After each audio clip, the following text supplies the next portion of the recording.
My beloved child, pause everything, yes, everything, and listen to me with the deepest part of your heart, because what I am about to reveal carries a weight your soul has needed for a long time.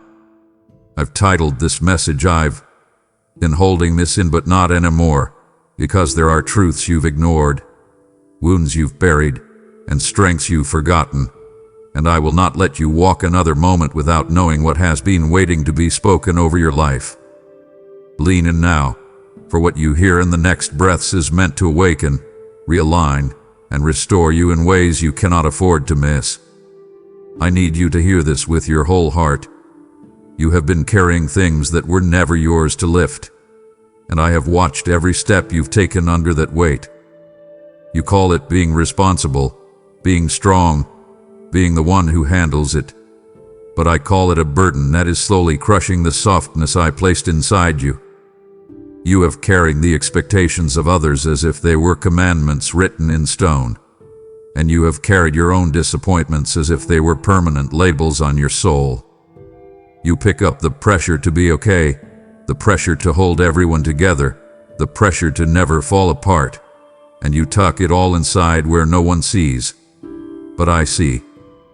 I have watched you lie awake, staring into the dark, replaying conversations, decisions, mistakes, and what-ifs, as if somehow, by sheer thought, you could rewrite the past.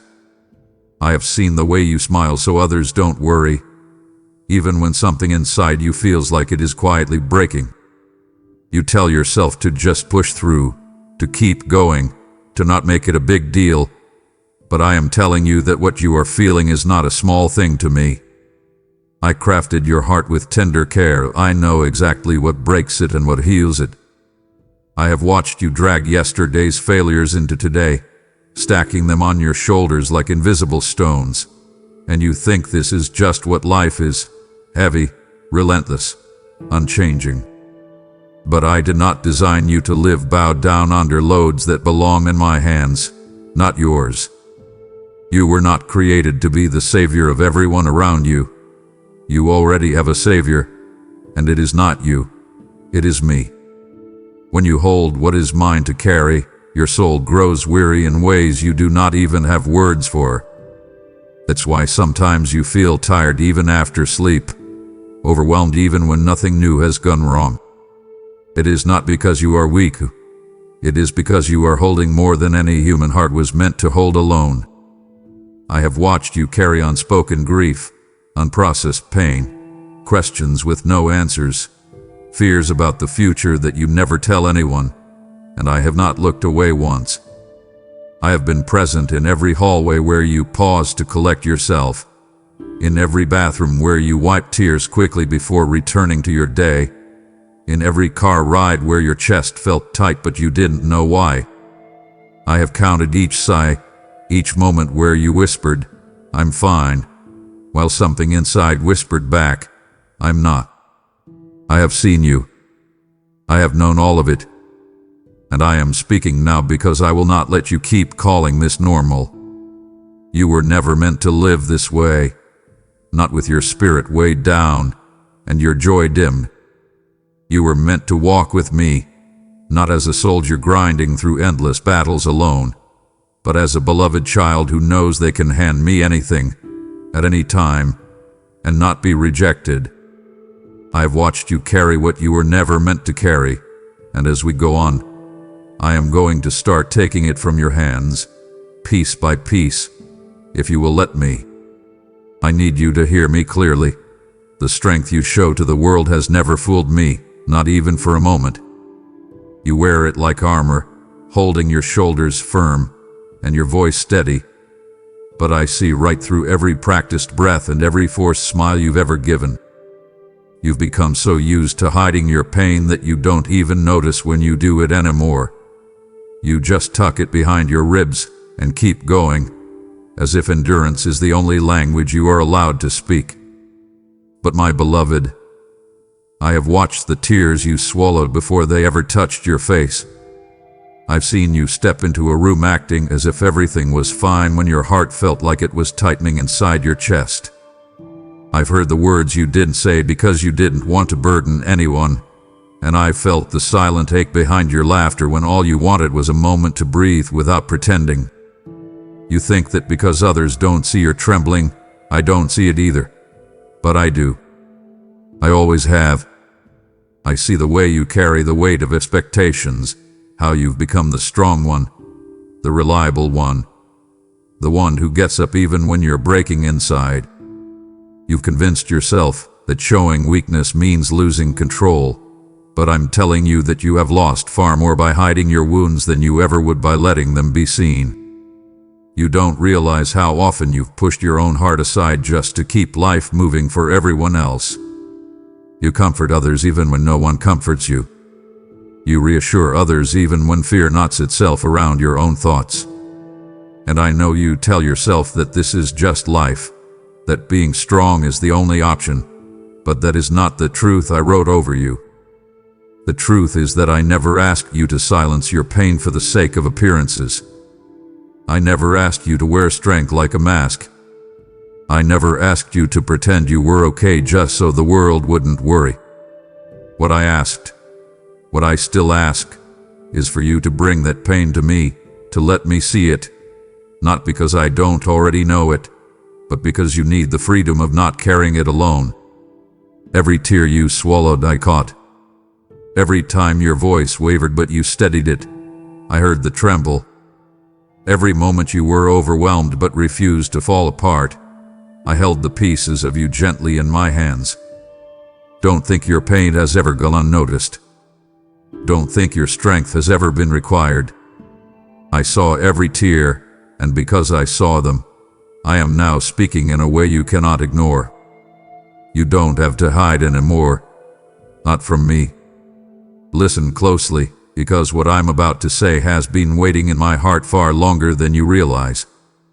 I've held these words with intention, with patience, with a tenderness you haven't yet understood, because I knew they had to come at a moment when your heart would be quiet enough to receive them. I've been watching you run from one thing to the next, surviving more than living, doing more than feeling, and I knew that if I spoke too soon, you would hear me with your mind, but not with your soul. So I waited, not out of silence, not out of distance, but out of love. I've been waiting for this moment, right here, where something in you is tired enough, open enough, hungry enough to hear me without brushing off my voice as just another passing thought. You don't realize how often my whispers have touched your mind but slipped away before you let them settle. You don't realize how many times I've dropped peace into your spirit, only for you to drown it out with business or noise or worry. And so I've been holding this message inside of me, letting it grow fuller, deeper, stronger, until it could reach you the way I always intended. Because this isn't just information for you. This is transformation. This is not simply me speaking. This is me reaching. You've asked for answers, clarity, direction, but you haven't always been ready for what I needed to reveal. The truth has a way of confronting, healing, and reshaping, and I have waited until your heart reached a place where my words wouldn't be pushed away. I've been holding this because I wanted to speak to the part of you that isn't protected by walls or fear or the need to appear strong.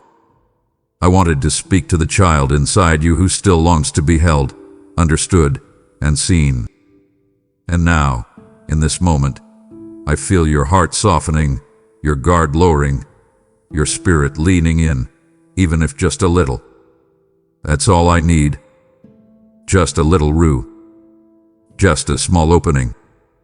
Just enough space for my voice to slip past the noise.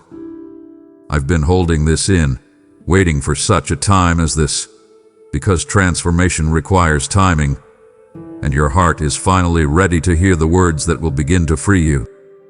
Let me tell you something gently but truthfully. You call me silent, but you rarely slowed down long enough to hear the sound of my voice.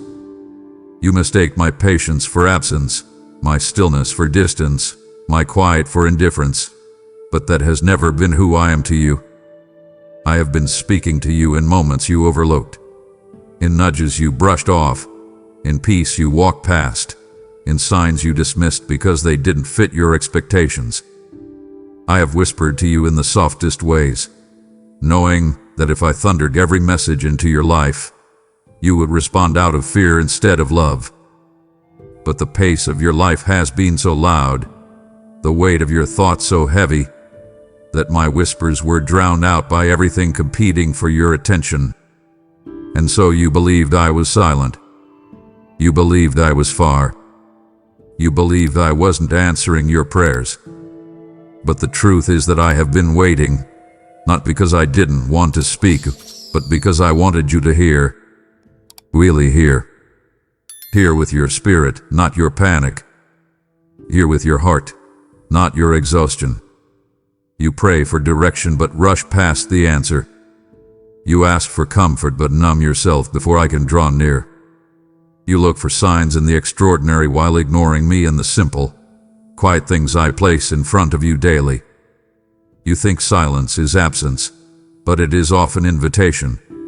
An invitation to slow down, to breathe, to rest, to finally unclench the parts of you that have been in survival mode for far too long. I never stopped speaking, you just stopped being still. And that is why, in this moment, I am drawing you into a holy pause, a sacred stillness where my voice can reach you again. I am not scolding you. I am inviting you. I am not disappointed. I am patient. I am not silent. I am present. My voice has been woven into every moment where peace washed over you unexpectedly, every time your heart felt nudged to change direction, every time you sensed a truth you couldn't explain. I have not been silent. I have been waiting for you to slow down enough to recognize that I am closer than every breath you take. Now that your heart is finally quiet enough, I can speak more freely, and you can hear me more fully, not through the noise of life, but through the stillness you've avoided for far too long. There is something you need to understand right now. Every whispered prayer you thought vanished into the air has been echoing in my presence without fading, without losing strength, without being ignored, and without being dismissed. You speak your prayers with trembling, a few hurried words while driving, a quiet plea before falling asleep, a sigh you didn't even realize was a prayer, and then life rushes back in, and you forget what you said. But I don't. I have collected every whisper you released when your strength was thin. I have captured every desperate help me that escaped your lips when you thought no one was listening. I have held on to every request you buried under doubt because you were afraid you were asking for too much. You do not realize how deeply your prayers move me. You do not understand that your smallest words carry eternal weight in my presence. Human ears might overlook what sounds faint, hesitant, or fragile, but I am not human. I hear the prayers that are too quiet to voice. I hear the words you form only in your mind. I hear the longing beneath the sentence you couldn't finish. And while you sometimes forget what you prayed, I allow those prayers to beat against my heart until their answers align perfectly with the timing, the shaping, and the destiny I am preparing for you. You've asked me things in moments of exhaustion that you assumed were too emotional, too unsteady, too raw, and yet I treasure those prayers the most because they came from the depths of who you are, not from the polished image you tried to present to the world. There are things you asked me for years ago that you no longer think about, but I am still weaving the answers together because I do not abandon what your soul has cried out for. I remember the broken prayers, the hopeful prayers, the confused prayers, the midnight prayers, the God, please, just please prayers, and I hold each one as something sacred. Some of the blessings coming your way are tied to prayers you forgot you prayed. Some of the healing rising inside you is connected to aches you asked me to soothe when you didn't know what healing looked like. And some of the doors I am preparing to open will be the direct result of the quietest, most fragile supplications you ever brought into my presence. You forget, but I never do. You move on, but I continue working. You let go, but I continue fulfilling. Your prayers are alive before me, alive and active, breathing with the rhythm of my love for you. And as you continue forward, you are going to see answers to things you do not even remember asking for, because nothing from your heart has ever gone unnoticed by mine. Let me speak to you plainly. The strength you've been clinging to has slowly been transforming into exhaustion, and you've been too busy surviving to notice the shift. You've told yourself, I just have to be strong, as if strength is your only identity, your only function, your only value. You've convinced yourself that being tired is a sign of weakness, so you push through, push harder, push deeper, even when your soul is begging you to slow down. But I have been watching, and I refuse to let you keep believing that endurance means you must travel alone. You've walked through seasons where help was available, but you didn't reach for it because you didn't want to be a burden. You learned somewhere along the way that needing support makes you less, and you've lived under that lie so long that it feels like truth. But hear me. I never designed you to be self-sufficient. I never designed you to carry every responsibility, every expectation, every heartbreak, every disappointment with clenched teeth and a quiet spirit. You keep functioning, performing, providing, fixing, organizing, holding everything up, but inside, you are tired in ways that rest alone cannot fix. It's not that you lack strength, it's that you've mistaken isolation for resilience. You've assumed that because you can endure alone, you should. You've believed that because you don't crumble, you don't need comfort. But endurance without companionship becomes emptiness. Strength without rest becomes depletion. Responsibility without support becomes suffocation. And I am not willing to let you drown in that quiet exhaustion anymore. I have watched your shoulders tense for years. I have seen how your breath shortens under pressure. I have watched you get up morning after morning, telling yourself you have no choice, telling yourself no one will understand, telling yourself you must keep moving. But I made you for connection, for support, for shared burdens, for communion with me, not a life where you suffer silently because you're afraid to slow down. You think your exhaustion is normal, but it's not. It is a sign, one I placed within you, so that you would turn back to me before your spirit collapses. I'm not asking you to be weak. I'm asking you to stop confusing isolation with strength. True strength is not doing everything alone. True strength is letting me into the places you've tried to manage by yourself for too long. You are not meant to endure alone, and I will not let you continue believing that you must. Hear this with the gravity it deserves. The words I am speaking to you now are not casual, not random, not accidental. They come from the deepest places of my heart for you, and that is why I waited to speak them. There is a weight to them, a tenderness, a truth that required the right moment, the right softness in your spirit, the right opening in your heart. I have not been silent because I had nothing to say. I have been silent because I needed my words to arrive at a time when you would feel their significance rather than brush them aside with doubt, fear, or distraction. I wanted you to know that what I speak now is not merely instruction but affection. Not reyu but an not distant wisdom but intimate love. You have gone through seasons where you wondered if my silence meant disappointment, as if I were withholding myself because you weren't good enough. But that was never the truth. My silence was not punishment, it was protection.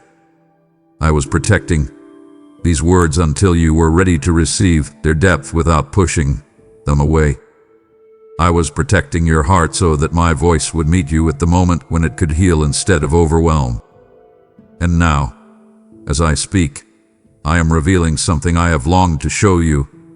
The love I have for you is far deeper than anything you have experienced from people, because people love imperfectly, inconsistently, conditionally.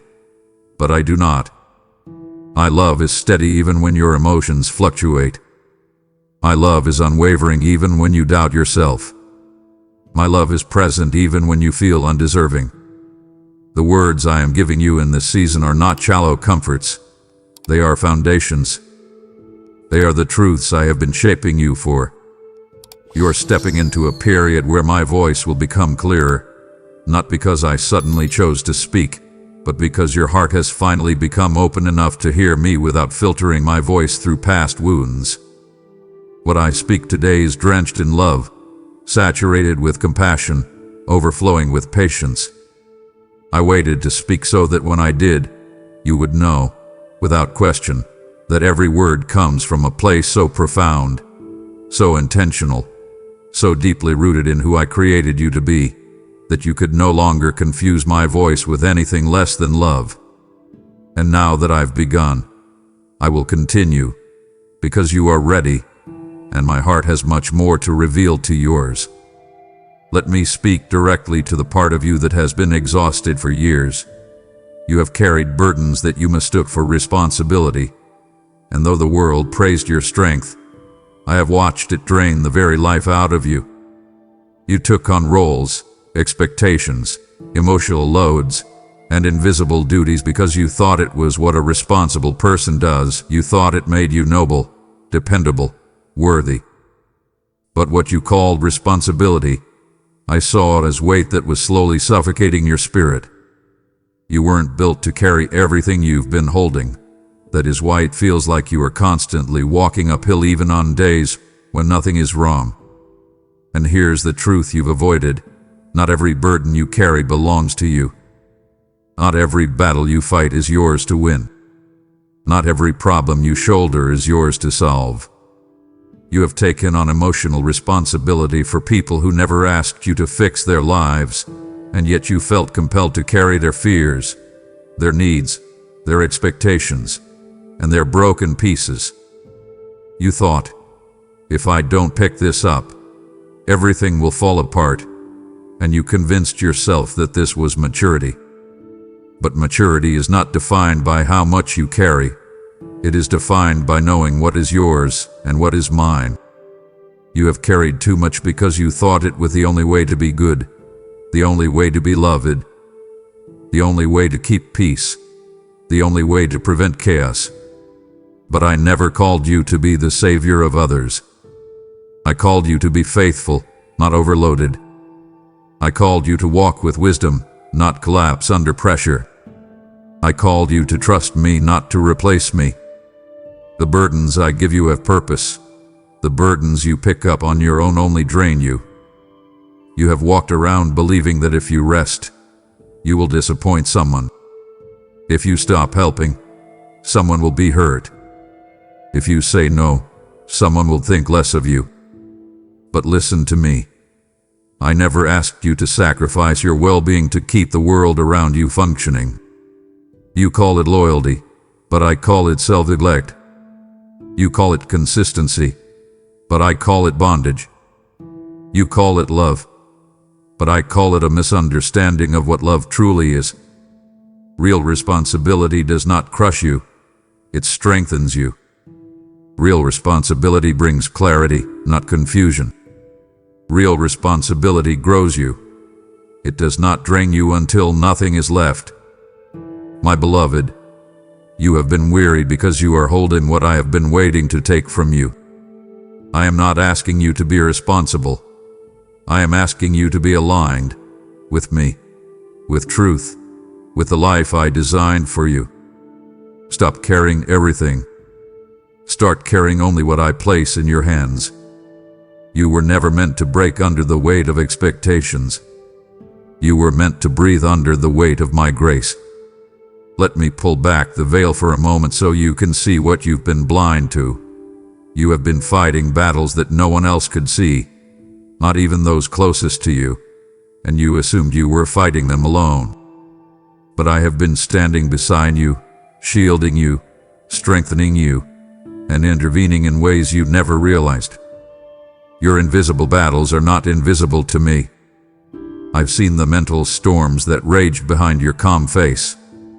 I've seen the anxiety that rose inside you without warning, the heaviness you couldn't explain, the fear that hit you in quiet moments, the confusion that followed you even into peaceful seasons. I've seen you wrestle with memories that suddenly resurfaced, with doubts that whispered lies, with inner darkness that tried to convince you that you were losing ground. You have fought temptations, insecurities, loneliness, and intrusive thoughts. You have fought discouragement, disappointment, and despair. And through it all, you believed you were fighting alone because no one else understood what was happening inside you. But I did. I saw every shadow that tried to swallow the light in you. I saw every spiritual weight pressing against your soul. I saw every internal struggle that left you emotionally bruised, and I stepped into the battle, quietly, faithfully, powerfully. You didn't see me, but you felt moments of unexpected strength. You didn't hear me, but you felt a sudden calm where panic used to live. You didn't notice me, but you survived nights you thought would break you. That wasn't an accident. That was me, fighting for you, defending you, interceding for you, pushing back the darkness that tried to overwhelm you. You may think you're weak because the battle is still there, but the truth is that you are stronger than you know because you have not fought a single moment of it alone. The invisible battles didn't consume you, not because you were skilled, but because I stood guard over your soul. I have been your shield long before you even knew danger was near. I have been your refuge when your thoughts became a battlefield. I have been your anchor when your emotions tried to pull you under. And I am telling you now, the battle is shifting. The pressure you've been under is not a sign that you're losing. It's a sign that the enemy fears what is being awakened inside you. I've fought beside you, and I will keep fighting until the battle that once terrified you becomes the very testimony that strengthens others. Let me tell you something with absolute clarity. Not a single moment of your struggle has ever gone unnoticed by me. You have lived as though you were unseen, fighting through pain as if no one was watching, pushing through heartbreak as if no one cared, enduring storms as if they were yours to handle alone. But I have been attentive to every detail, every emotion, every ache, every burden. I have seen every time you forced yourself to be strong when you were breaking inside. I have seen every time you laid in bed exhausted, replaying your failures as if they defined your worth. I have seen every time you held back tears in public, waiting until you were alone to fall apart. I have seen the long nights when you felt forgotten, the mornings when you could barely get out of bed, the afternoons when your chest felt heavy for reasons you couldn't explain. You thought I wasn't paying attention, but I was watching with a love so steady, so fierce, so constant, that if you understood it fully, it would undo you in the best possible way. You think your struggle is insignificant because no one acknowledges it, but I acknowledge every piece of it. I have watched you choose kindness even when you were hurting. I have watched you show up for others while no one showed up for you. I have watched you keep moving when everything in you wanted to stop. I have watched you fight battles no one else knows you're fighting. And because I have seen everything, I will not let you continue believing the lie that you are invisible. You are seen, more deeply, more completely, more intimately than you have ever imagined. I see the strength you don't give yourself credit for. I see the courage you carry quietly. I see the resilience that rises in you every time life knocks you down. I see the beauty in you that the world never affirms. I see the depth in you that you tried to hide. I see your struggle, yes, but I also see your growth. I see your pain, yes, but I also see your potential. I see your tears, yes, but I also see your transformation. I am watching you with eyes of compassion, not judgment, with eyes of purpose, not disappointment. And because I see everything, nothing you are facing will be wasted. Nothing you are carrying is unnoticed. You are not fighting in darkness. You are fighting in my sight. and I am closer than you realize. I need you to face this truth with honesty. You have tried to heal yourself in every way you knew how, but none of it has reached the deepest places inside you. You told yourself that time would fix what broke you, but time only buried the pain beneath your responsibilities. You told yourself that distraction would break the cycle, but distraction became another cycle that never gave you rest. You told yourself that you could outgrow the wounds by being strong, productive, or emotionally independent, but strength without comfort only hardened your heart. You've tried to talk yourself into peace, tried to reason yourself out of fear, tried to push yourself past the moments your soul needed to pause, but healing has never come simply because you tried harder. Healing comes when you let yourself be held, and that is what you have been avoiding without even realizing it. You've been moving through life like someone trying to patch cracks in a dam with your bare hands. Every time one slows, another opens. You think you are failing at healing, but in truth, self-healing was never meant to be the whole story. You need presence, a deep, patient, gentle presence. And in this creative, devotional space where my voice is simply a metaphor for love, truth, and spiritual comfort, I am telling you that the peace you searched for is not found in numbing, escaping, achieving, or suppressing. It comes from letting yourself be vulnerable in a place where you are safe, where you are understood without having to explain, where you are received without having to perform, where you are loved without conditions. You've been healing in pieces, healing in fragments, healing in moments squeezed between obligations, but your heart is tired because it has never been healed fully. Not deeply. Not from the inside out. You've tried everything except true stillness. You've tried everything except allowing yourself to be comforted. You've tried everything except facing the wounds with the assurance that you don't have to fix them alone. So hear me. Healing is not found in pretending the pain is gone. Healing happens when you stop fighting it alone.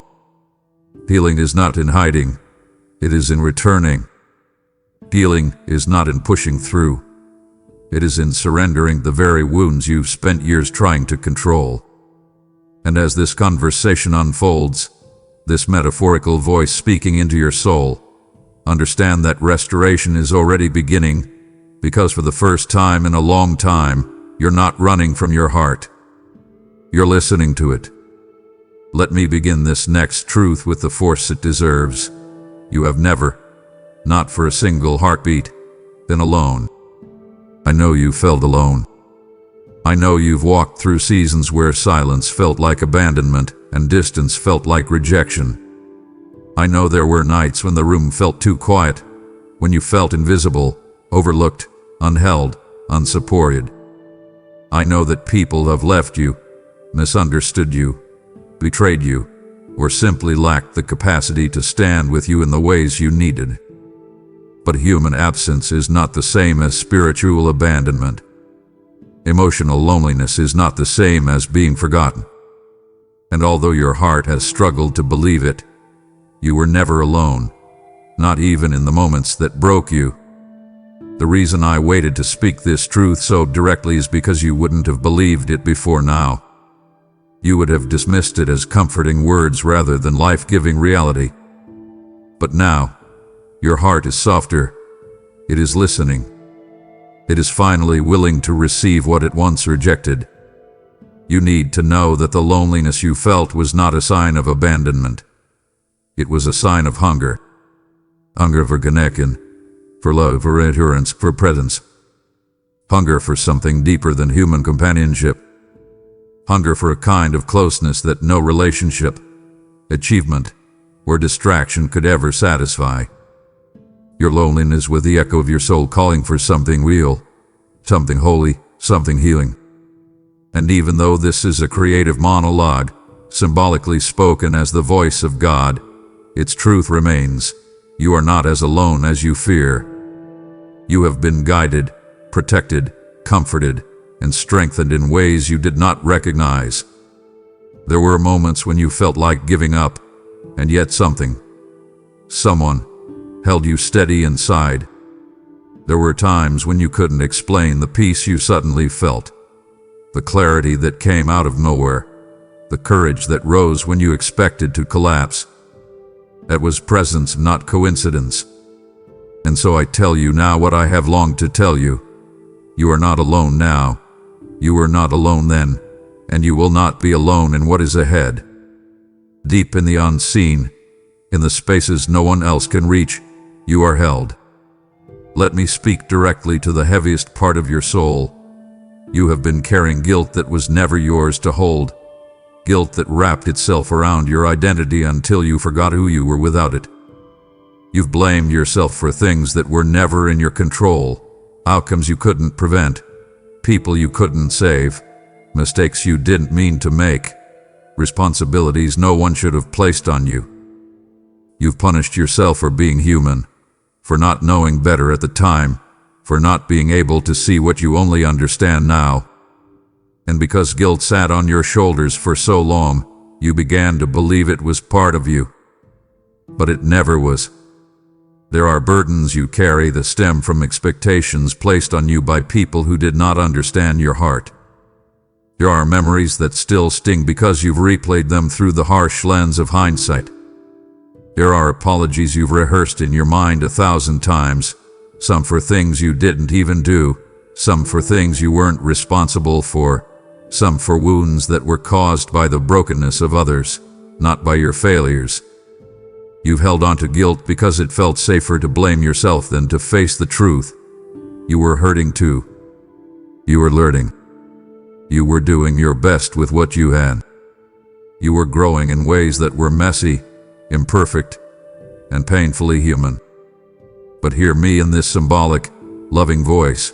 Guilt is not your inheritance. It was never meant to stay.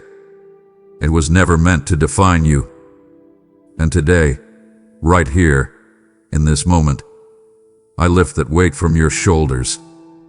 Not because you've earned freedom, but because you were never meant to live without it. I release you from the guilt of not being everything for everyone. I release you from the guilt of past decisions. I release you from the guilt of being imperfect, emotional, confused, overwhelmed, or afraid. I release you from the guilt others projected onto you because they didn't know how to handle their own pain. You are not what you regret. You are not what you blame yourself for. You are not the sum of your missteps. You are not the mistakes you made when you were tired, hurting, or growing. You are not defined by what you would change if you can go back. You are defined by who you are becoming now, lighter, softer, wiser, freer. And as this conversation continues, you will feel the weight ease even more, because guilt is not a burden you are meant to carry another day. Hear me with the fullness of your attention. Shame has been speaking to you louder than truth for far too long, and I have watched the way it twists your memories, your self-worth, and your perception of who you are. Shame is a voice that tells you that you are your mistakes, that you are your failures, that you are the moments you regret. It tells you that something is permanently wrong with you, that you are damaged, unworthy, or flawed beyond redemption. And because shame speaks in whispers that sound like your own thoughts, you believe it. You have carried shame like a cloak, quiet, suffocating, invisible to others but painfully present to you. You've worn it in conversations, in decisions, in relationships, in silence. You've tried to outrun it with achievements, numb it with distractions, hide it with perfection, parry it with busyness. But shame has lingered because you never learned to confront it with truth. And while you wrestled, while you struggled, while you tore yourself apart inside, I have been whispering to you, not as condemnation, but as reassurance. Every day, in small ways, I have been trying to remind you of your identity, the one shame tried to erase. You felt those reminders as sudden moments of comfort, unexpected encouragement, strange sparks of hope, or the deep longing for something more. That was me. a creative, symbolic voice of divine love, whispering who you truly are beneath the layers of guilt and insecurity you've carried. I whispered that you are loved. I whispered that you are chosen. I whispered that you are not the sum of what broke you. I whispered that you are becoming something beautiful even in the places you feel unworthy. But shame tried to drown out my whispers with its lies, telling you that your brokenness was permanent and that your worthiness had an expiration date. Hear me. Shame is not your identity. Shame is a shadow, not a truth. Shame is a voice, not a verdict. Shame is an echo of pain, not a reflection of who you are. You have believed that your past disqualifies you, but I tell you that your past is simply context, not destiny. You have believed that your flaws make you unlovable, but I tell you that your flaws make you human, and your humanity makes you precious. You have believed that if others truly knew you, they would turn away. But the truth is that I see the parts of you no one else sees, and I stay. I stay with tenderness. I stay with compassion. I stay with understanding. I stay with truth. Shame has been defining you for years, but I have been redefining you with every breath you take. And now, as this conversation flows, I am pulling you away from the voice of shame and drawing you back to who you really are. Let me say this with a force that wakes something inside you. You have settled for battles that were never meant to be permanent. You've learned to live with things you were meant to conquer. You've made peace with struggles that were meant to be defeated. You've tolerated emotional patterns, habits, relationships, fears, and mindsets that were never meant to claim long-term residency in your life. Somewhere along the way, you convinced yourself that endurance was the same as victory, but endurance was only meant to be the beginning, not the conclusion. You muted your expectations, lowered your hope, shrank your desires, and told yourself, this is just how life is, but that belief has kept you stuck in places you were meant to grow beyond.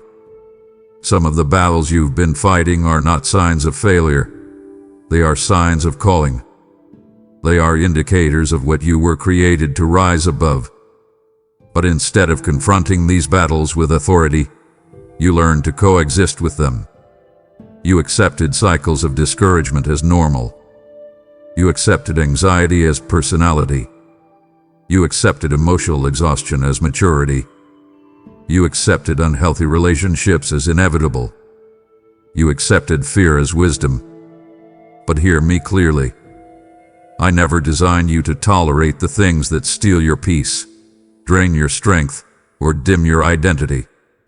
You were created to walk in victory, not resignation. You didn't settle because you're weak. You settled because you got tired. But fatigue does not define your future.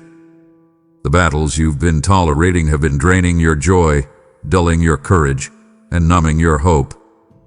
Every time you told yourself, it's fine, I'll just deal with it, something inside you grew smaller, quieter, dimmer. But I am calling you back to the fire you buried. I am calling you back to the strength you forgot you had. I am calling you back to the authority you were always meant to carry. This symbolic voice, this creative echo of divine reassurance, was never meant to lull you into comfort. It was meant to awaken something fierce inside you. You are not meant to live defeated. You are not meant to stay in places that steal your soul. You are not meant to manage what you were meant to overcome. The battles you face now are invitations, not punishments. Invitations to rise. Invitations to reclaim what was lost. Invitations to step into the version of yourself you have only glimpsed in fleeting moments of courage. You have tried to make peace with what hurts you, but I am here to remind you, you were created to overcome, not to tolerate. Listen to me with the openness of someone who is ready to be transformed. Your brokenness is not the end of your story. You have felt shattered, fractured, undone, and incomplete, and somewhere deep inside, you began to believe that this state, this heaviness, this damage, is your forever. But brokenness is not your identity. It is an experience. It is a chapter you walk through, not the title of your life. You have worn your wounds like anchors, dragging them behind you because you thought healing wasn't for you, or at least, not fully. But I am telling you now, with tenderness and depth, your brokenness is real, but it is not final. You've gotten so used to the ache that part of you can't imagine what life would look like without it. You've grown accustomed to the shadows and the echoes of your pain. But you were never meant to build your home in the ruins of what broke you. Brokenness is a season, not your identity. It shaped you, but it does not define you. It wounded you, but it does not own you. It slowed you, but it does not stop you. The fact that you survived what should have crushed you is not evidence of your weakness. It is evidence of your resilience. But hear me. You are not finished. You are not stuck. You are not beyond restoration. You are not permanently damaged. You are becoming. You are transforming. You are healing in places you do not even feel yet. Your brokenness is simply the soil where your strength is growing. It is the place where your compassion deepened, where your vision sharpened, where your empathy expanded. What broke you also awakened parts of you that would have stayed buried otherwise. You have been looking at your scars as evidence of failure, but I see them as evidence of survival, evidence of the chapters that shaped your wisdom, your courage, your understanding. And let me say this with clarity. I will not let you settle for a life built around your wounds. This symbolic voice of divine comfort is pulling you toward a future where healing becomes your norm, not your exception. You will not stay broken. You will not remain in the place where pain keeps rewriting your identity. You will rise, not because the pain wasn't real, but because the pain is not stronger than what you are becoming. Brokenness is a chapter. Only a chapter. And your story has many more pages to unfold. Listen closely, because this truth needs to land deep within you. You have spent years believing that your strength is the glue keeping your world from collapsing, and that belief has exhausted you more than any burden you've ever carried. You've lived with this quiet fear, this unspoken conviction, that if you stopped holding everything up, if you stopped being the dependable one, if you stopped being the one who pushes through no matter what, then life around you would unravel. You've believed that your family relies on your strength, your relationships depend on your steadiness, your work needs your consistency, and your world stays standing because you keep standing. But hear me, it's not your strength that holds everything in place. It's not your endurance that keeps life from falling apart. You are not the axis on which everything turns. You've placed yourself in a position you were never meant to occupy, the position of the one who must hold everything together, the one who must manage, perform, push, carry, and control. But that role was never yours. It is heavy because it doesn't belong to you. I see how you've lived with the fear that if you let yourself break, no one would be there to gather the pieces. I see how you've convinced yourself that rest is dangerous, that vulnerability is irresponsible, that softness will cause everything to collapse. But your fear is built on an illusion. You are not the foundation. You are the one who is meant to stand on a foundation. You are not the source of stability. You are the one meant to receive stability. And in this creative, symbolic voice, let me say it with tenderness, I am the one who holds the things you think you're holding. I am the one sustaining the people you believe depend on your strength. I am the one upholding the future you fear will crumble. You've been carrying the weight of outcomes that have never been in your hands. And because you believed your strength was the only thing keeping chaos away, you never let yourself be weak. You never allowed your knees to buckle. You never allowed your heart to rest. But you don't have to be the strong one all the time, not because you're failing, but because you were never meant to function from that place. Your strength is not what keeps life together, it's what gets you through life. There's a difference. Your strength is valuable, yes, but it is not sovereign. It is not limitless. It is not supreme. You don't have to keep pretending that if you stop for even a moment, everything will fall apart. Things will not collapse without your constant force, because they were never held together by your effort in the first place. In this moment, as you breathe in this symbolic voice, let the pressure lift from your shoulders. You were never meant to be the hero of every story. You are allowed to rest, to exhale, to release the grip you've had on everything. Because I am the one holding it all, even when you can't. Let me speak into the place where your mind has been trapped for far too long. You have replayed old wounds like scenes in a movie you never wanted to watch again. You've revisited conversations you wish went differently, decisions you regret, moments of embarrassment, betrayal, heartbreak, disappointment, and shame. These memories have followed you from room to room, year to year, season to season. Sometimes they appear suddenly, without warning, interrupting your peace, hijacking your thoughts, tightening your chest. Other times, you go searching for them, almost instinctively, as if you expect the pain to tell you something new. But wounds cannot heal when they are rehearsed more than released. And I have watched you give your past more attention than your present, give your pain more authority than your potential. Not because you're weak, but because the mind revisits what the heart has not yet released. You have replayed these wounds in hopes of understanding them, controlling them, preventing them from happening again. But all the replaying ever did was deepen the grooves of hurt within you. You've been trying to fix the past through memory, but memory is not a place for healing. It is a place for noticing what still needs to be given to a higher love. And so I am speaking now, not to erase your history, but to end its control over you. The wounds that haunt you do not define you. The memories that replay do not own you. The past is not your master.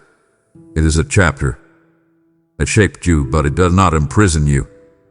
Every time you relived an old pain, I was there, quietly urging your heart to release what your mind couldn't let go.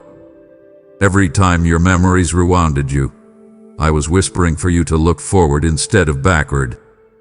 Every time you asked yourself, why did this happen? Or what's wrong with me? I wanted to hold you through the question, not let the question consume you. The past has had enough of your power. It has taken enough of your peace. It has borrowed enough of your identity. And now, in this symbolic, spiritual dialogue, I am severing its influence. Not by erasing the memories, but by dissolving the power they once held over your soul.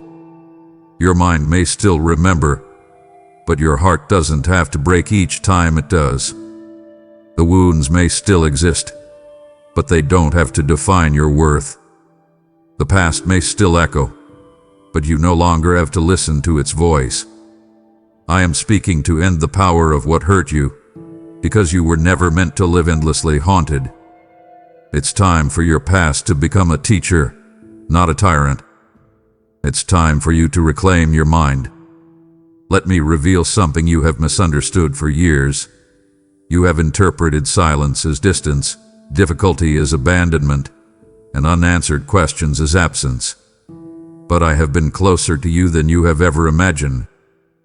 You often think of closeness as something you can feel, something emotional or tangible, but closeness isn't always felt. It is known. And whether you felt me or not, I have been beside you with an intensity deeper than words and nearer than breath. When you thought I was nowhere to be found, I was right there in the unseen, holding you through moments that felt unbearable. When you thought you were walking through darkness alone, I was guiding your steps in ways you did not recognize.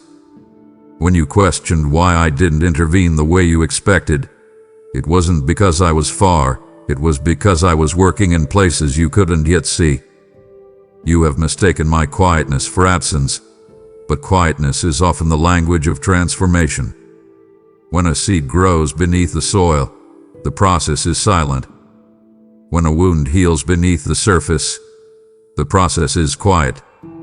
When your soul shifts, expands, or awakens, the process rarely announces itself with noise. You expected me to show up in dramatic, obvious ways, but I've been showing up in the ways you needed, not the ways you imagined. You felt my closeness in the moments when peace came suddenly without explanation. You felt my nearness when you were at your breaking point and something inside you whispered, "Keep going." You felt me when you avoided danger without realizing what could have happened. You felt me when a heaviness lifted for no reason. You felt me when you were too tired to stand but somehow kept moving.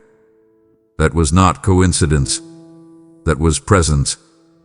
You have never walked alone. Not through sadness. Not through fear. Not through confusion. Not through heartbreak. Not through uncertainty. Even when you doubted everything, including yourself, I remained near with a steadfastness you cannot comprehend. You thought I was far because you didn't feel me, but feelings are not the measure of my nearness. I am near because my love does not waver. I am near because your life matters more than you realize. I am near because you have purpose that is unfolding even in silence.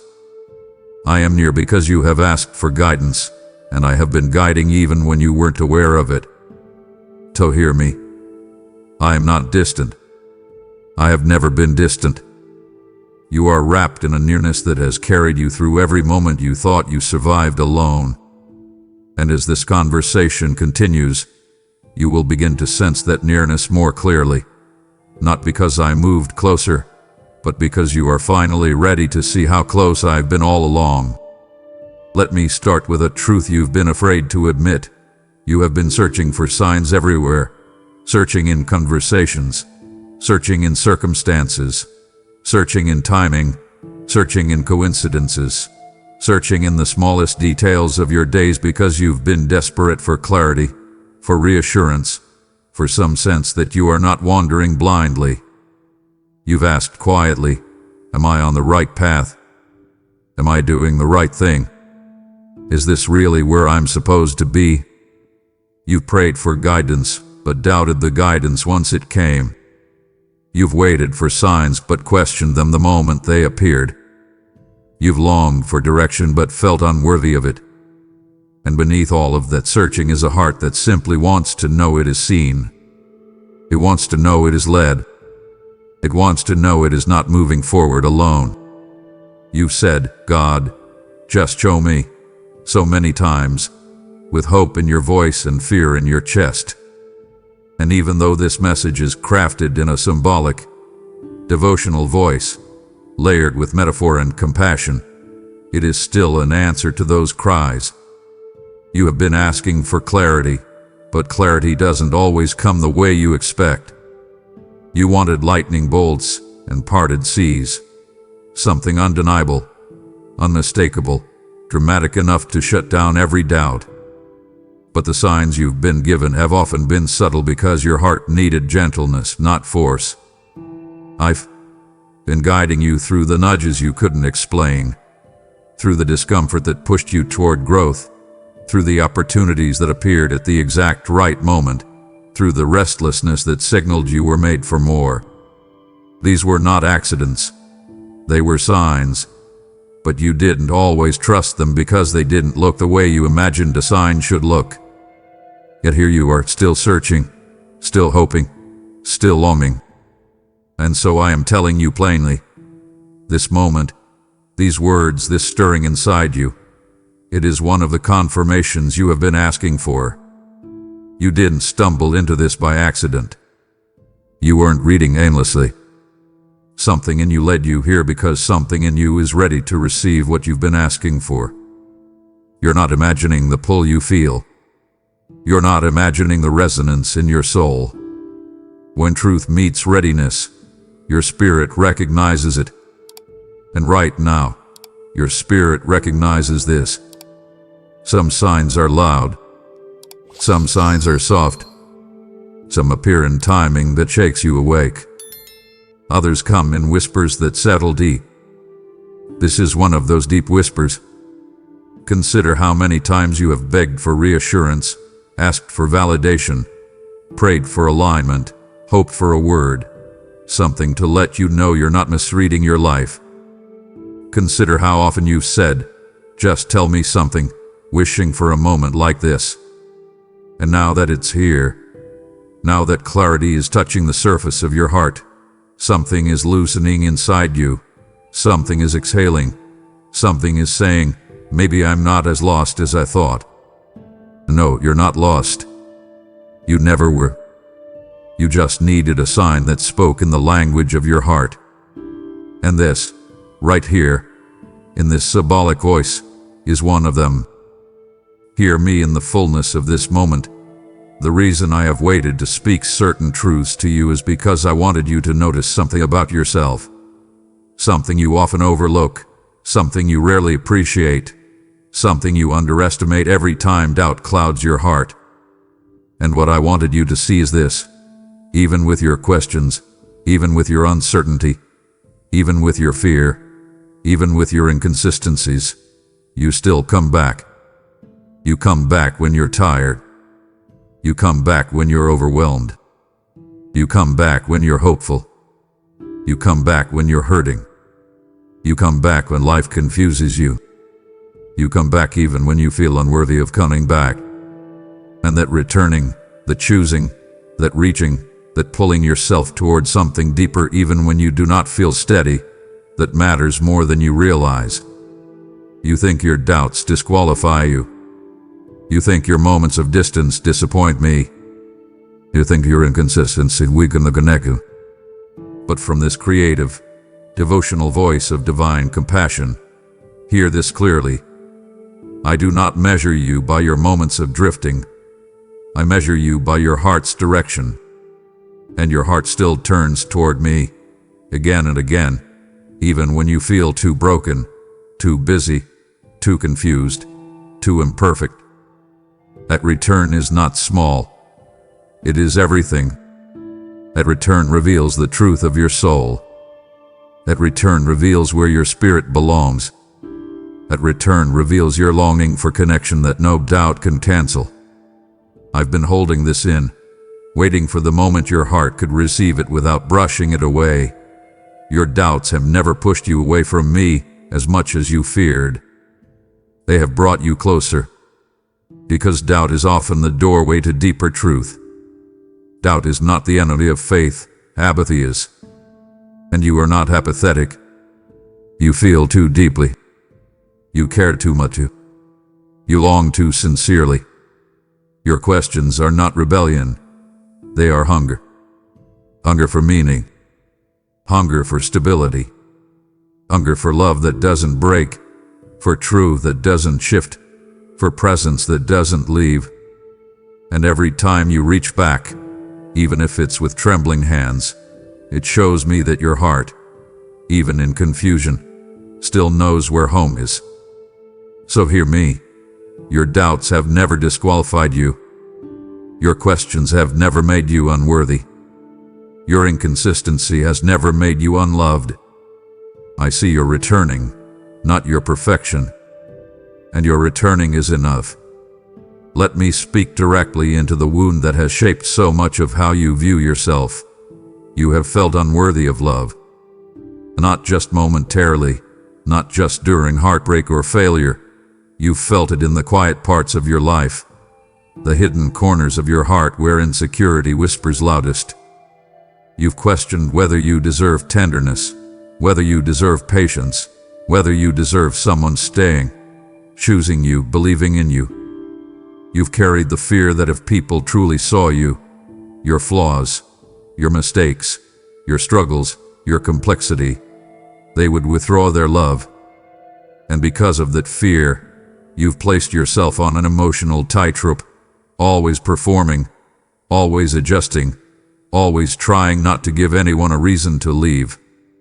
But love built on performance is not love. It is survival. And you were not made to survive love. You were made to rest in it. In this symbolic voice, this creative expression of divine compassion, hear me with clarity. My love for you has never wavered. Not in your broken seasons. Not in your angry seasons. Not in your silent seasons. Not in your self-doubting seasons. Not in your wandering seasons. You believe your worthiness fluctuates based on your behavior, your emotions, your achievements, or your failures. But your worth is not a variable. It is a constant. Love does not decrease when you struggle. It does not weaken when you doubt. It does not fade when you fall. That is human love, fragile, circumstantial, often conditional. But the love I symbolize here is not human. It is steady, unwavering, anchored in truth rather than performance. You thought you needed to earn love, but love had been holding you all along. You thought you were too much at times, too emotional, too quiet, too intense, too sensitive, too guarded. At other times, you thought you were not enough, not strong enough, not confident enough, not consistent enough, not whole enough. But listen, you have never been too much for me and never too little for me. You have been exactly who you are, someone worthy of love simply because you exist, simply because your heart beats, simply because you are a soul with depth, complexity, pain, and beauty. The lies you've believed about your worth have shaped how you allow yourself to be loved. You have settled for less. You have accepted crumbs. You have tolerated indifference. You have minimized your needs. But the love that speaks to you now beyond the surface of these words is here to tell you that your worthiness is not up for debate. It has never been conditional. Not once. Not ever. And as this conversation flows deeper, you will begin to feel what you have long struggled to believe. You are loved, completely, unwaveringly, endlessly, and that truth has never changed. Hear me with the urgency of someone whose life is quietly turning a corner. You have questioned your purpose so many times that the question itself has become a companion, one that follows you into your mornings, shadows your decisions, and whispers doubt into your late-night thoughts. You've looked at your life through the lens of what you've lost, what didn't work out, what changed, what ended, what fell apart, what you outgrew, and what you no longer recognize. And somewhere in all of that, a fear formed inside you, a fear that maybe your purpose expired, maybe you missed your chance, maybe you used up your significance, maybe you're too old, too late, too flawed, too behind to carry anything meaningful anymore. You've watched seasons shift around you while feeling stuck internally. You've seen others move forward while you question whether you even have a direction. You felt the ache of wanting more while being unsure if more still exists for you. But listen to me now, in this symbolic voice of divine reassurance. Your purpose did not disappear when life got hard. Your purpose did not evaporate when you made mistakes. Your purpose did not shrink when your confidence did. Your purpose is not fragile, and it does not depend on perfection. Purpose is not a moment, it is a journey. It unfolds across years, through failures, through victories, through heartbreak, through healing, through experiences that shape you into someone deeper, wiser, stronger, more compassionate, more impactful than you could have been without them. You are not behind. You are being prepared. You are not forgotten. You are being refined.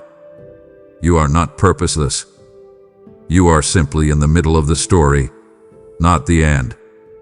I know you've wondered, what do I even offer anymore? And my answer is this: more than you ever have before.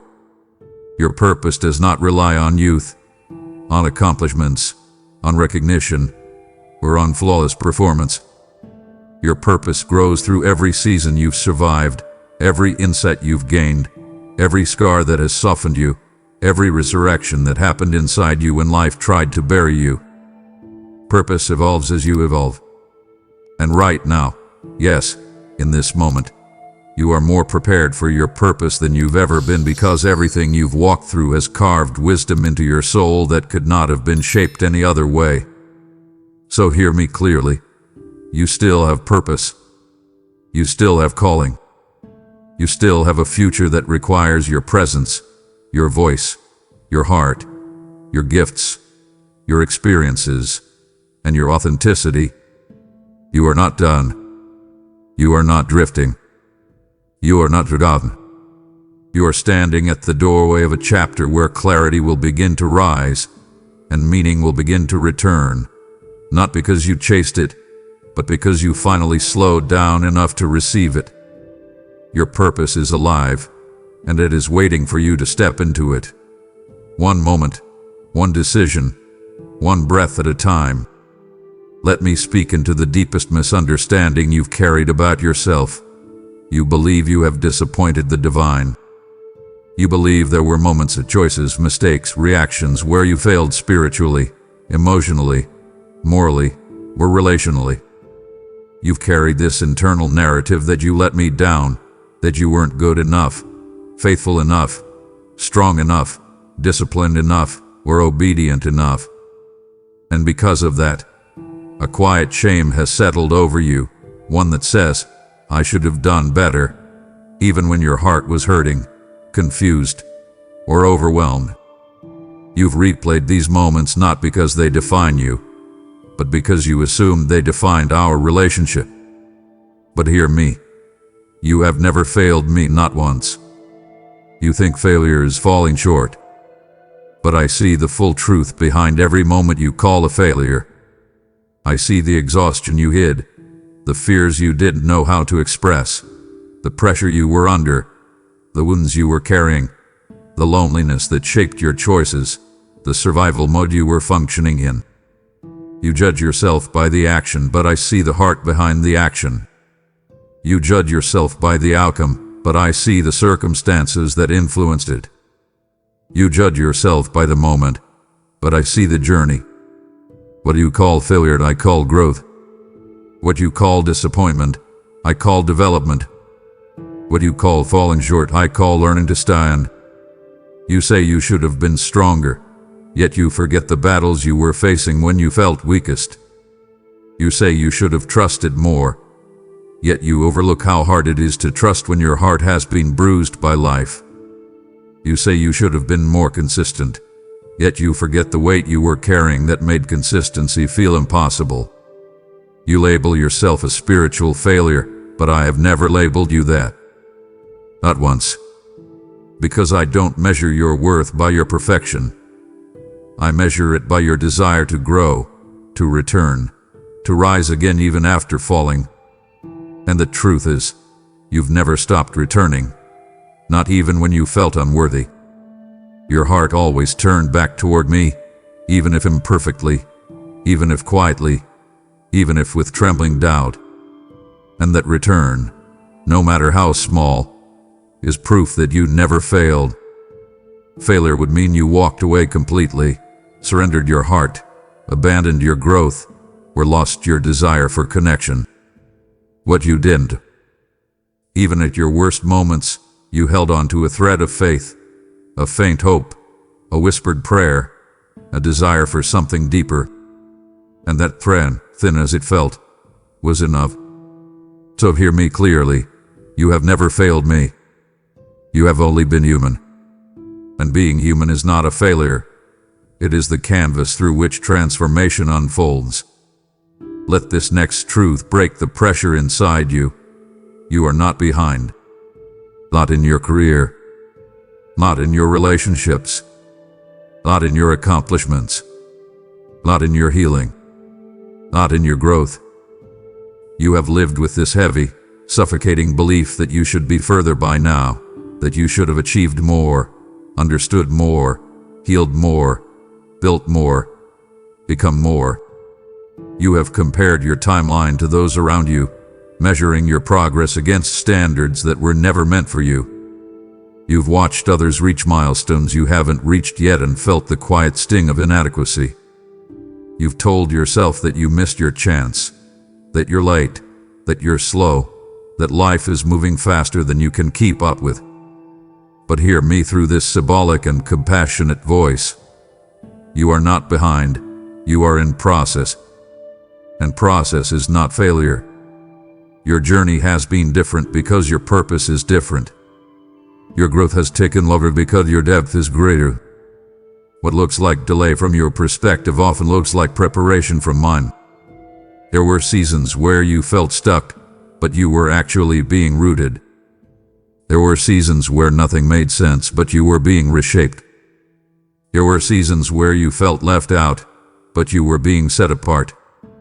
There were seasons where doors closed, but they closed to lead you toward doors that only open in the right timing, timing that aligns with who you are becoming, not who you used to be. You are not behind. You are being crafted. You are not late. You are being aligned. You are not forgotten. You are being prepared. Every experience you've lived, every heartbreak, every detour, every unexpected turn, has contributed to the person you are now becoming. Growth that lasts is never rushed. Strength that endures is never formed quickly. Wisdom that transforms is never taught overnight. If you were meant to be further, you would be.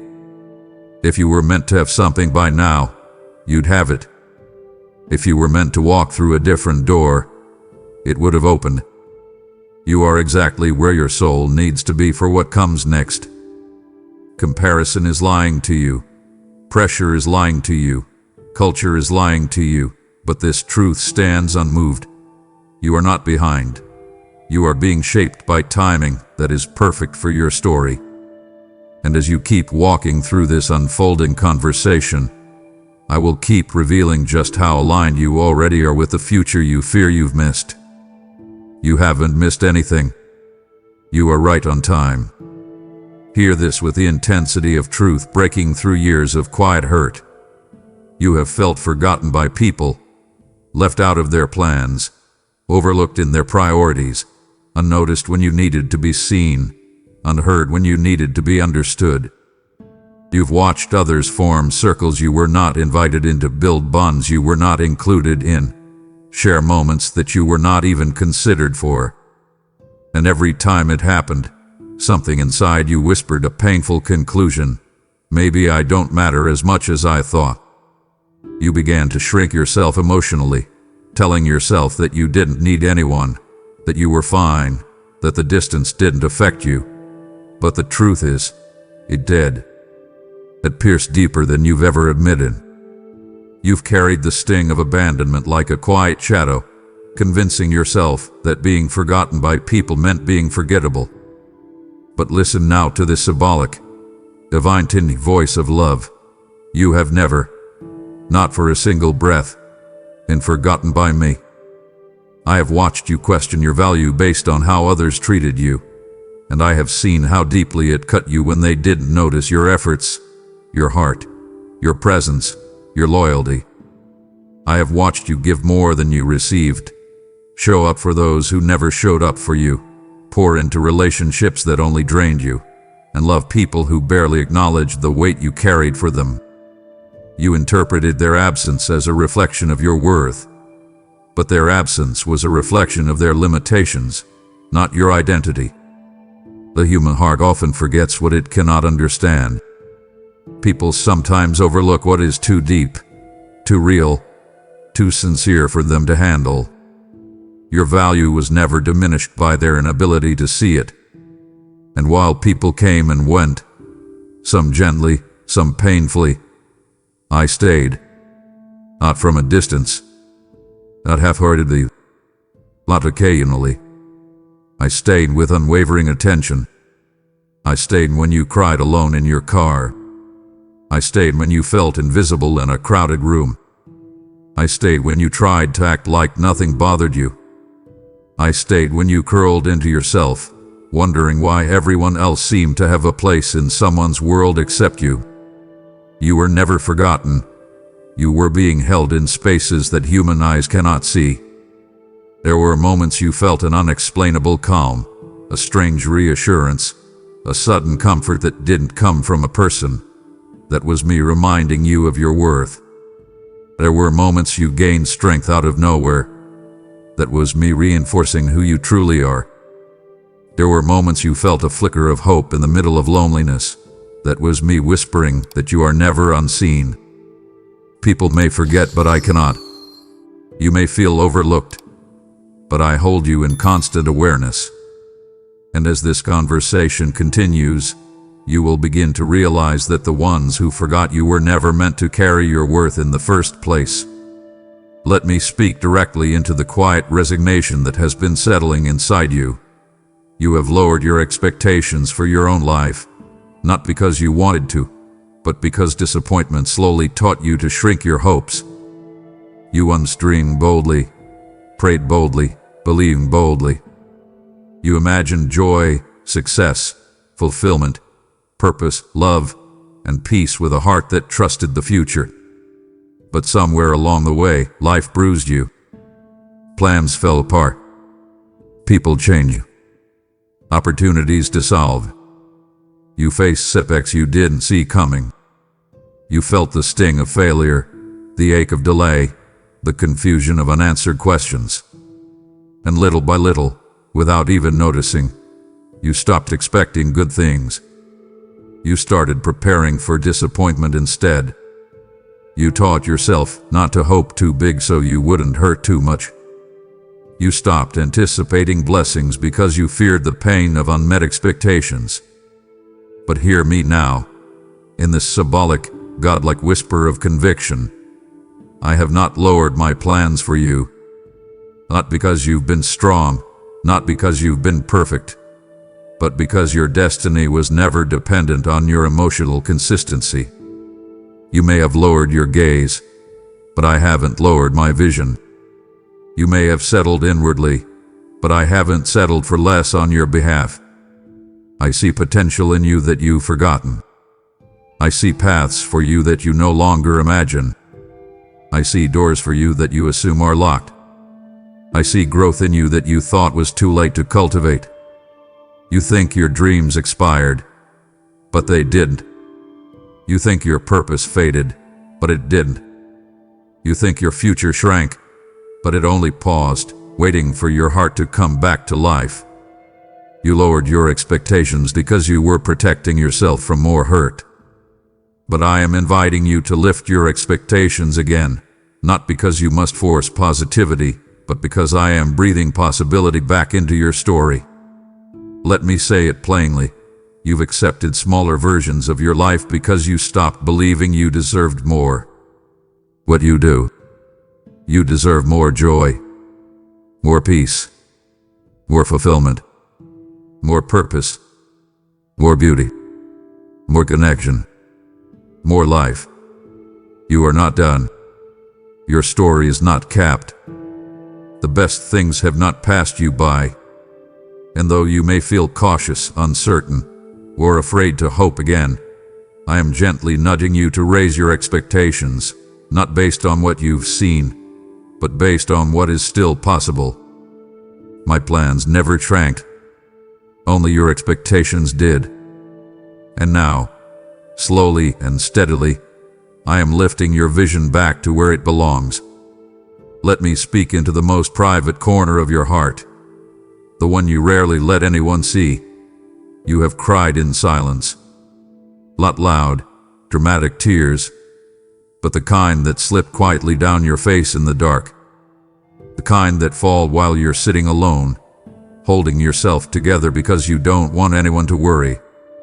The kind that comes suddenly, while doing dishes, driving, lying in bed, because a wave of emotion rose without warning. You cried silently because you believed no one could understand the depth of what you were feeling. You feared that if you tried to explain, your pain would be minimized, dismissed, or misunderstood. So you kept it inside. You wiped the tears quickly. You swallowed the hurt. You told yourself to just deal with it. But I saw every tear. I understood every unspoken cry. I knew the weight behind each moment you whispered, "I'm fine," when you were anything but fine. I understood the layers. Yes, the layers. Beneath your pain. The disappointment beneath the anger. The exhaustion beneath the sadness. The fear beneath the numbness. The wounds beneath the silence. Your tears were not only about what happened, they were about what it awakened inside you. They were about the memories it triggered, the fears it resurrected, the insecurities it deepened. And while you convinced yourself that no one could ever understand the complexity of what you were feeling, I understood it with perfect clarity. There were tears rooted in loneliness, moments when you longed for someone to simply hold you without asking for explanations. There were tears rooted in stress, moments when life demanded too much from you. There were tears rooted in aging, change, uncertainty, heartbreak, grief, overwhelm, frustration, and quiet hope that wouldn't fully die. And though the world never saw those tears, I did. Each one carried a message your lips were too tired to speak. I'm hurting. I'm tired. I don't know what to do. I need help. I need hope. I need a moment of peace. And here, in this symbolic, spiritual conversation, I'm telling you that none of those private tears were wasted or ignored. They were not signs of weakness. They were signs of a soul still fighting, still feeling, still hoping beneath the burden. I understood every emotion woven into them. I understood the longing behind them. I understood the resilience required to cry silently and still keep going. And now, as this dialogue continues, you will begin to feel something subtle but undeniable. The permission to finally let yourself be carried instead of always carrying yourself. Listen to me with the full weight of your attention. Fear has been whispering into your life for far too long, and its voice has shaped more of your decisions, your emotions, your boundaries, and your self-perception than you realize. Fear has been sitting in the driver's seat, not loudly, not violently, but subtly, quietly, consistently, nudging you toward hesitation, pulling you back from opportunities, dimming your confidence, shrinking your dreams, and convincing you to stay small for the sake of safety. Fear has been masquerading as caution, wisdom, responsibility, even humility, when in truth it has been controlling you from the shadows. You have allowed fear to tell you who you are, what you can do, what you're allowed to hope for, what you're worthy of, and where your life is permitted to go. And though you've grown used to its presence, I am telling you right now, with a firm, symbolic, divine-like voice, fear does not get to lead you anymore. I've watched the way fear speaks to you when you stand on the edge of something new. I've seen how it tells you, don't try, you'll fail, don't love, you'll hurt, don't dream, it won't happen, don't trust, you'll regret it, don't speak, you'll be misunderstood, don't move, you'll lose what little you have. And because fear sounds familiar, it sounds like caution, like self-protection. You've often obeyed it without realizing you were bowing to it. Fear has set limits on your future that I never set. Fear has imposed boundaries on your identity that I never wrote. Fear has convinced you to stay in places where your soul cannot grow. But hear me, fear is not a voice of truth. It is a voice of imprisonment. And I can no longer let it be the loudest voice in your life. You were not created to navigate life by avoiding everything that could go wrong. You were meant to walk forward knowing you are supported, guided, strengthened, and capable of crossing through uncertainty.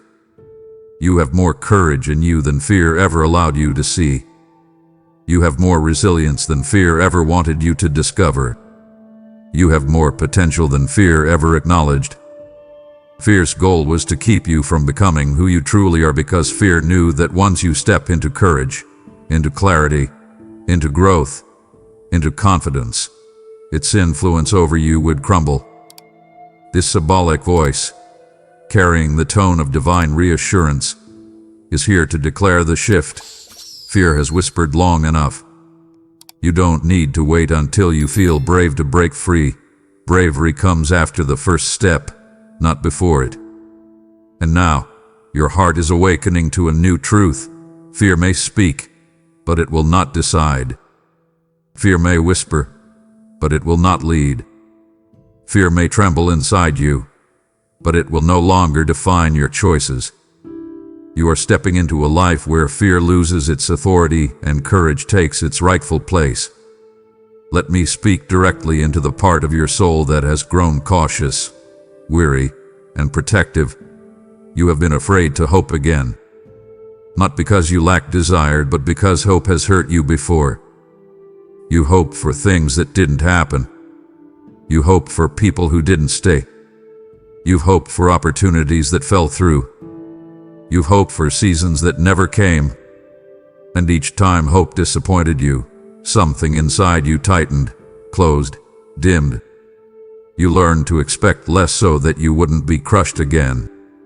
You learned to keep your desires quiet so no one would see your vulnerability. You learned to prepare for the worst so the best wouldn't surprise you by not arriving. But listen to me in this symbolic, divine-like voice of compassion. Guarding yourself from hope has also guarded you from joy. And I am restoring hope in you, not the fragile kind, but the kind rooted in resilience, the kind built on trust, the kind that comes back stronger after being broken. Hope is not naive. Hope is not foolish. Hope is not weakness. Hope is one of the most courageous acts of the soul. Hope says, even after everything I've been through, I still believe something good is possible. Hope says my story is not finished. Hope says there is more for me than what I've lived so far. But because you've been wounded by hope in the past, you've been afraid to let it rise again. You fear the disappointment more than you desire the blessing. You fear heartbreak more than you desire fulfillment. You fear false starts more than you trust new beginnings. And so you've kept your heart in a safe but suffocating space, alive, but not fully awakened. But I am breathing into you now, restoring hope like light returning after a long night. You may not feel it fully yet, but something in you is shifting. Quietly, gently, steadily. You are beginning to imagine again. You are beginning to dream again. You are beginning to desire again. You are beginning to wonder if maybe, just maybe, good things can still happen for you. That it's not random, that is hope waking up. Hope is not rising because your circumstances are perfect. Hope is rising because you are being healed from the inside out. You are finally strong enough to hope again, not because life is easier, but because your spirit is being renewed. So hear me. It's safe to hope again. Not because you won't face challenges, but because you will not face them alone. It's safe to hope again because hope is not a trap. It is the beginning of transformation. I am restoring hope inside you now, and this time, it will not break you. It will build you. Let me reveal the truth I've been waiting to place gently into your hands. Your story is far from over. You have lived through seasons that felt final, chapters that felt like endings, moments that felt like nothing meaningful could possibly grow from them. You have said to yourself, this must be it. This must be where everything stops. This must be where I settle. This must be all there is for me. You've believed that certain losses close the door to your future. You've believed that certain failures mark the limit of your potential. You've believed that certain heartbreaks wrote the final lines of your capacity to love, trust, dream, or begin again. But hear me now. What you thought were endings were actually turning points. What you thought were dead ends were redirections. What you thought were collapses were foundations being rebuilt from the ground up. You are not at the end. You are at a transition. A sacred, significant, necessary transition. You are stepping out of old versions of yourself, old identities, old fears, old narratives, old wounds, old expectations. And while transitions feel like endings, unsteady, uncertain, uncomfortable, they are actually the birthplace of the next chapter. Nothing is finished. Nothing is final. Nothing is wasted. Your story is still being written in moments you don't even recognize as chapters yet. I've held this truth close, waiting for the moment when your heart could receive it without dismissing it as wishful thinking. You are not done becoming. There are joys you have not tasted. There are blessings you have not touched. There are relationships you have not encountered. There are opportunities you have not seen. There is healing you have not walked in. There is strength in you that has never been activated. There is purpose in you that has not yet emerged. There is a future ahead of you that is bigger, richer, deeper, and more expansive than the chapter you are standing in now. You are not too late. You are not too broken. You are not too old. You are not overlooked. You are not stuck. Your story is alive, and it is unfolding with intention. Every breath you take is a sentence being written. Every moment of growth is a page turning. Every time you choose hope over fear, courage over withdrawal, healing over hiding, you are stepping into the next part of your story. So hear me now with clarity. Nothing is over. You are not at the end. You are at the threshold of becoming someone stronger, wiser, softer, and more powerful than you've ever been. Your story is far from over. It is only beginning again. Let me speak directly into the lie that has been quietly draining your hope. You have assumed, sometimes openly, sometimes silently, that your best days are behind you. You've looked at your past through nostalgic eyes, remembering moments of joy, opportunity, confidence, connection, or clarity, and you've concluded that nothing ahead could possibly match what once was. You've convinced yourself that the brightest parts of your story have already been written, that your peak has already passed, that you've already lived the chapters worth celebrating. And with that belief, something in your heart dimmed. You stopped expecting beauty with the same eagerness. You stopped anticipating breakthrough. You stopped imagining a future that could exceed what you've known. But hear me now, with the full force of this symbolic, divine-like voice. Your best days are not behind you. They are ahead. And the reason they are ahead is not because your past was empty, but because your future is full. You have matured. You have grown. You have learned truths about yourself that you didn't know before. You have developed resilience, compassion, depth, and wisdom through battles you never asked for but survived anyway. You're not the same person you were in your earlier years. You are stronger now, clearer now, more aware now. If your earlier days had blessings, they were blessings meant for the version of you that existed then. But the version of you that exists now requires a new caliber of blessing, a deeper one, a richer one, a wiser one. You're not going backward. You're going forward into the kind of life you can actually sustain and appreciate in ways you couldn't when you were younger or less healed. You think your life peaked early, but your life has been steadily ascending the entire time, even in the seasons that felt like decline. Because the person you're becoming is capable of experiencing joy on levels your past self couldn't have understood. You're capable of deeper relationships now. You're capable of more authentic living now. You're capable of loving without losing yourself. You're capable of wisdom-led decisions instead of fear-shaped ones. Your past was the foundation, but your future, that is where the fullness of who you are is heading.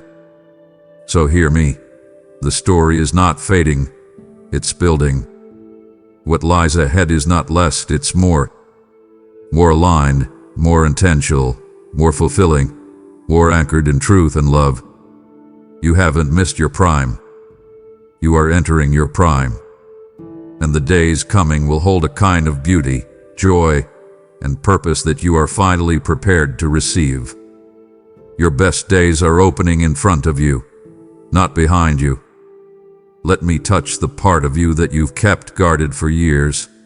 Life has hardened you, not because you wanted it to, but because you felt you had no choice. You learned to protect yourself. You learned to toughen up. You learned to bury tenderness, because the world often mishandled your softness. You learned to quiet parts of your heart because vulnerability cost you too much. You became cautious with your emotions, careful with your trust, selective with your openness. You built walls, not out of malice, but out of necessity. And yet, even in your guardedness, you've longed for softness again. You've longed for the version of yourself who once hoped easily, loved freely, trusted openly, and felt deeply without fear. And now, hear me. I am softening what the world hardened, not to make you fragile, but to make you whole again. Your hardness was a shield, not your true nature. It developed because you were hurt, disappointed, betrayed, criticized, or ignored. Each painful experience added another layer over your heart. But beneath those layers, your softness never died. It only slept. The world may have dulled your tenderness, but it never erased it. And now, in this symbolic, divine-like voice, I am gently, intentionally dissolving the layers that life built around your soul. I am returning you to the strength of softness, the kind of strength that doesn't fear openness, doesn't despise sensitivity, doesn't hide emotion, doesn't mistake vulnerability for weakness. I am softening the places where bitterness tried to take root. I am softening the places where fear convinced you to stay distant. I am softening the places where disappointment taught you to expect less. I am softening the places where heartbreak tried to rewrite your identity. You were not made to be hardened. You were made to be whole. You were made to feel life, not just survive it. You were made to love, not just protect yourself from loss. You were made to hope, not just endure. And as the softening begins, you'll find yourself feeling more again. More compassion, more connection, more empathy, more courage to open up, more willingness to trust, more capacity to give and receive love in healthy, balanced ways. It might feel unfamiliar at first. You may resist it because hardness feels safer. But softness is where your true strength lives. Softness is where healing lives. Softness is where your deepest identity rests. And I am bringing you back to it, not by force but by gentle restoration. Let me speak to you with a tenderness that meets you where you are. You have been living in survival mode for longer than you realize. You've been functioning, responding, performing, enduring, pushing through, managing your emotions just enough to get through the day but not enough to truly live. You've been operating with your nervous system on high alert, your mind always anticipating the next problem, your heart bracing for impact even in peaceful moments. Survival mode kept you alive, but it did not allow you to thrive. It taught you how to cope, not how to rest. It taught you how to endure, not how to breathe. It taught you how to manage pain, not how to heal from it. But I am not leaving you in survival mode. I am leading you into restoration. Restoration does not look like rushing back to normal. It looks like learning a new way of being, one where your heart is no longer clenched in fear, where your shoulders can finally drop, where your mind is no longer racing, where your soul can finally exhale. Restoration is not passive, it is intentional. And right now, whether you recognize it or not, I am guiding you into it. Restoration means your nervous system begins to calm. Restoration means you start feeling grounded instead of scattered. Restoration means you begin noticing beauty again instead of only danger. Restoration means joy becomes possible, not rare. Restoration means peace is something you carry, not something you chase. Restoration means your identity grows beyond the version of you that survived the worst seasons. The reason survival mode feels so familiar is because it was necessary for a time.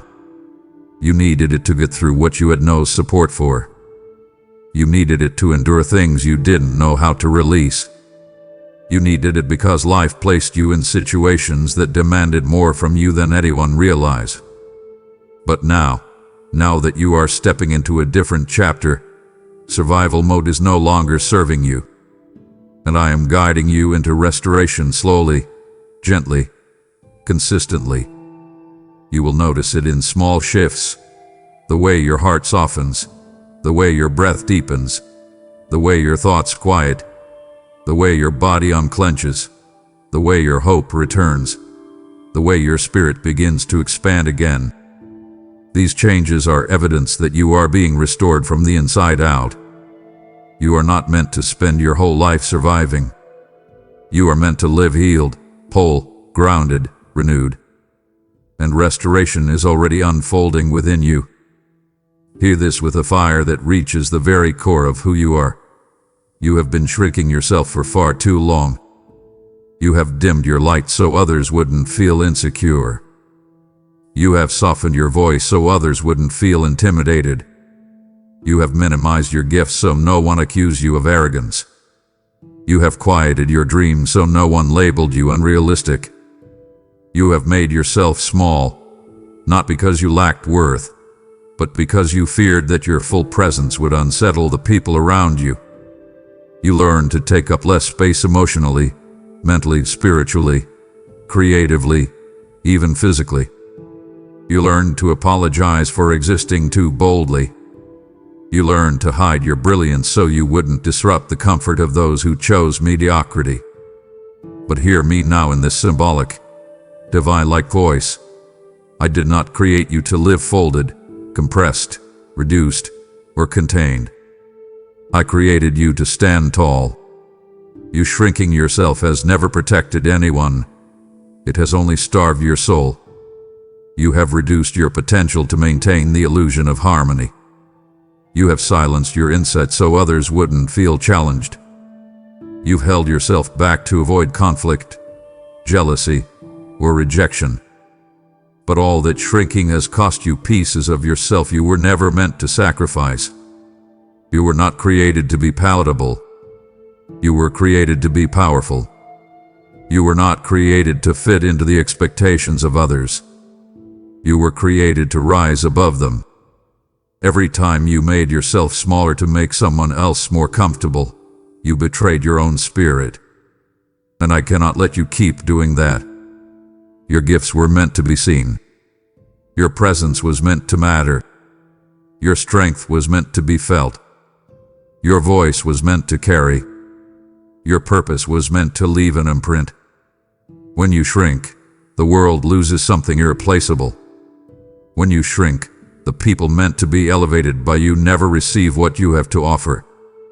When you shrink, the dreams inside you suffocate against the walls of a life too small for who you are becoming. So hear me clearly.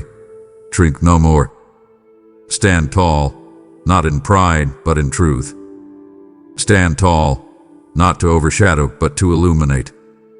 Stand tall, not to prove anything, but to be who you truly are. The world doesn't need a smaller version of you.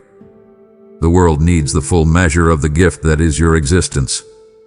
And from this moment on, you are stepping back into your rightful shape, the one that fits your calling, your capacity, your destiny, and your soul. I need you to hear this with a tenderness that breaks open the part of you still clinging to scarcity. You have settled for less, not because you lacked worth, but because you were afraid that if you reached for more, you would lose even what you had. You have accepted relationships that gave you crumbs because you feared abandonment. You have tolerated jobs that drain you because you feared instability. You have remained in environments that diminished you because you feared the unknown. You have kept your dreams minimal because you feared disappointment. You have convinced yourself that less is safer, that little is manageable, that barely enough is good enough. But hear me now. Settling is a symptom of fear, not fulfillment. And I cannot let fear dictate the rest of your life. You accepted less because you were surviving. But you were not meant to stay in survival. You were meant to flourish. You think choosing less protects you from heartbreak, but in reality, it only prolongs the ache of living below the life that was designed for you.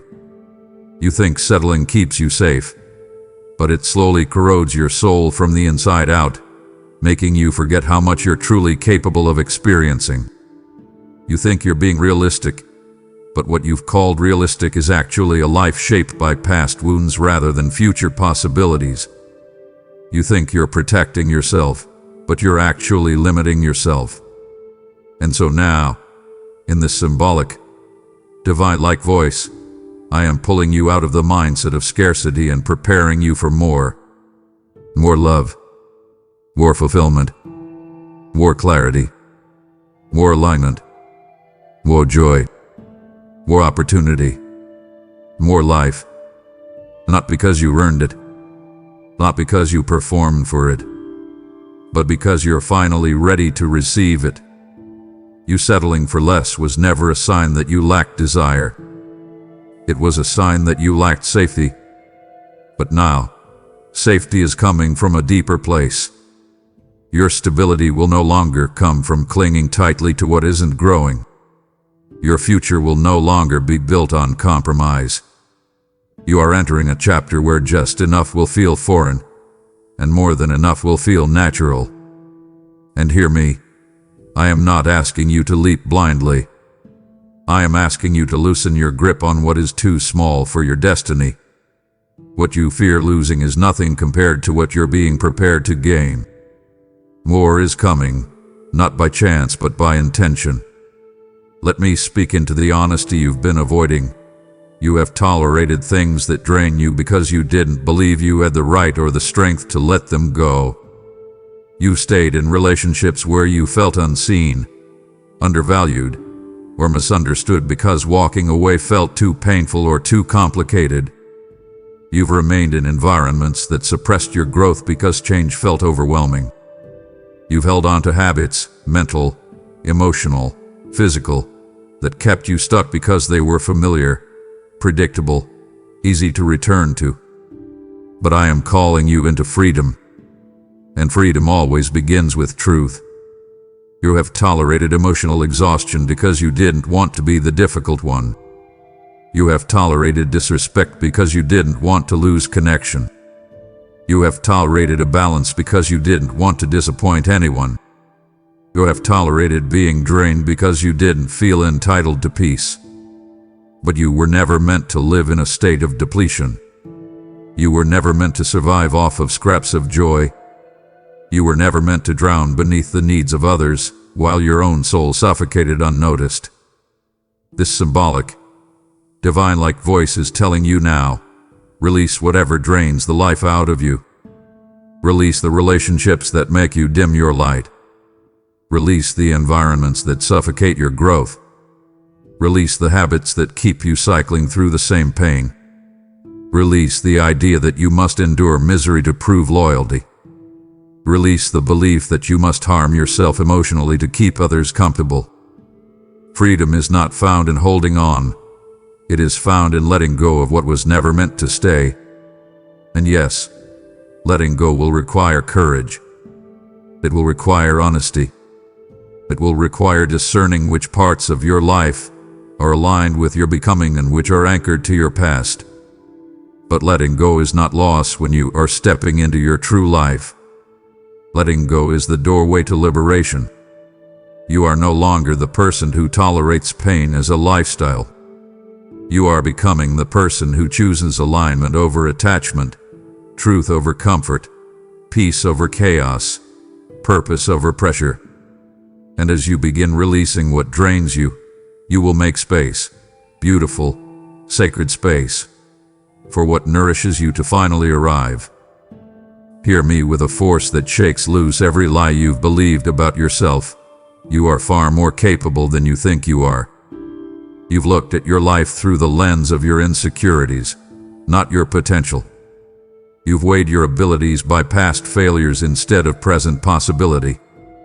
You've allowed fear, doubt, and comparison to shrink the truth of who you are. You've told yourself you're not ready, not strong enough, not talented enough, not worthy enough, not prepared enough. But what you failed to see is that your capability does not flow from confidence. It flows from alignment. It flows from presence. It flows from the strength that rises in you when you're no longer relying only on yourself. And now, in this symbolic, divine-like voice, I am saying what I've been holding inside of my heart for far too long. You are capable because I am with you, not behind you, not somewhere distant. With you, interwoven into your courage, anchored in your identity, strengthening your steps even when you feel weak. You underestimate yourself because you have been measuring your potential by the moments you felt overwhelmed instead of the moments you persevered. You forget how many battles you overcame. You forget how many times you rose again when life tried to push you down. You forget how many times you kept going when it would have been easier to give up. You forget how often you carried weight heavier than anyone around you realized. You forget how quickly you adapt, how deeply you care, how fiercely you love, how resilient you truly are. You've survived storms you thought would destroy you. You've healed from hurts you thought would define you. You've evolved in ways you don't give yourself credit for. The fact that you're still here, still fighting, still growing, still reaching, still reading these words should tell you something about the strength that lives within you. You think too small of yourself because you see your weaknesses too clearly and your strengths not nearly enough. But I see it all. I see the gifts you haven't dared to use yet. I see the dreams you've tucked away out of fear.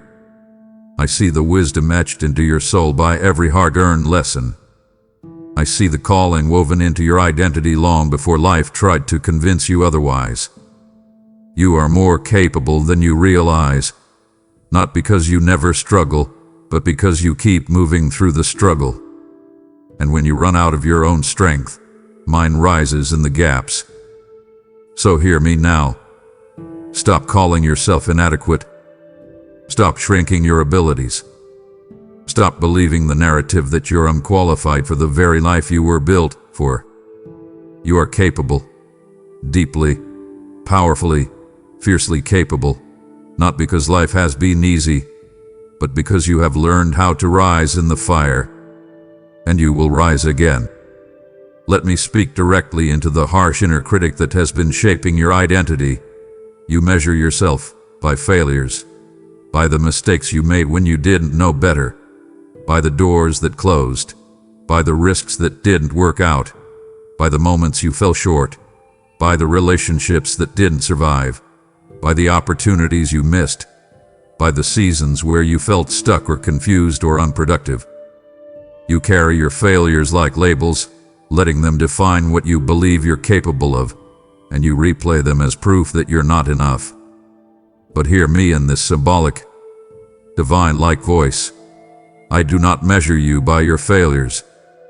I measure you by purpose, by what I am shaping in you, by what I am preparing you for, by the person you are becoming. You see failure as evidence that something is wrong with you. I see it as evidence that something is being formed in you. Failure is not the opposite of purpose. It is part of its construction. Every misstep you've taken has taught you something essential about yourself, about others, about life, about faith, about discernment, about boundaries, about courage. You haven't wasted anything. You didn't ruin everything. You didn't sabotage your destiny. The path you're walking is not a straight line. It is a shaping, You're refining. You're revealing. You aren't at war with failure. You're at war with the shame that attached itself to failure. You think your failures render you unqualified. But purpose has never been dependent on perfection. The strongest people are not those who never fall.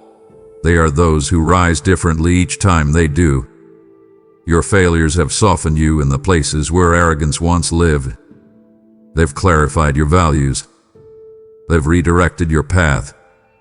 They've taught you humility, compassion, resilience, and patience. They've shown you what truly matters and what never did. You may define yourself by the lowest points of your journey, but I define you by the transformation happening through them. So hear me, stop using failure as a measuring stick.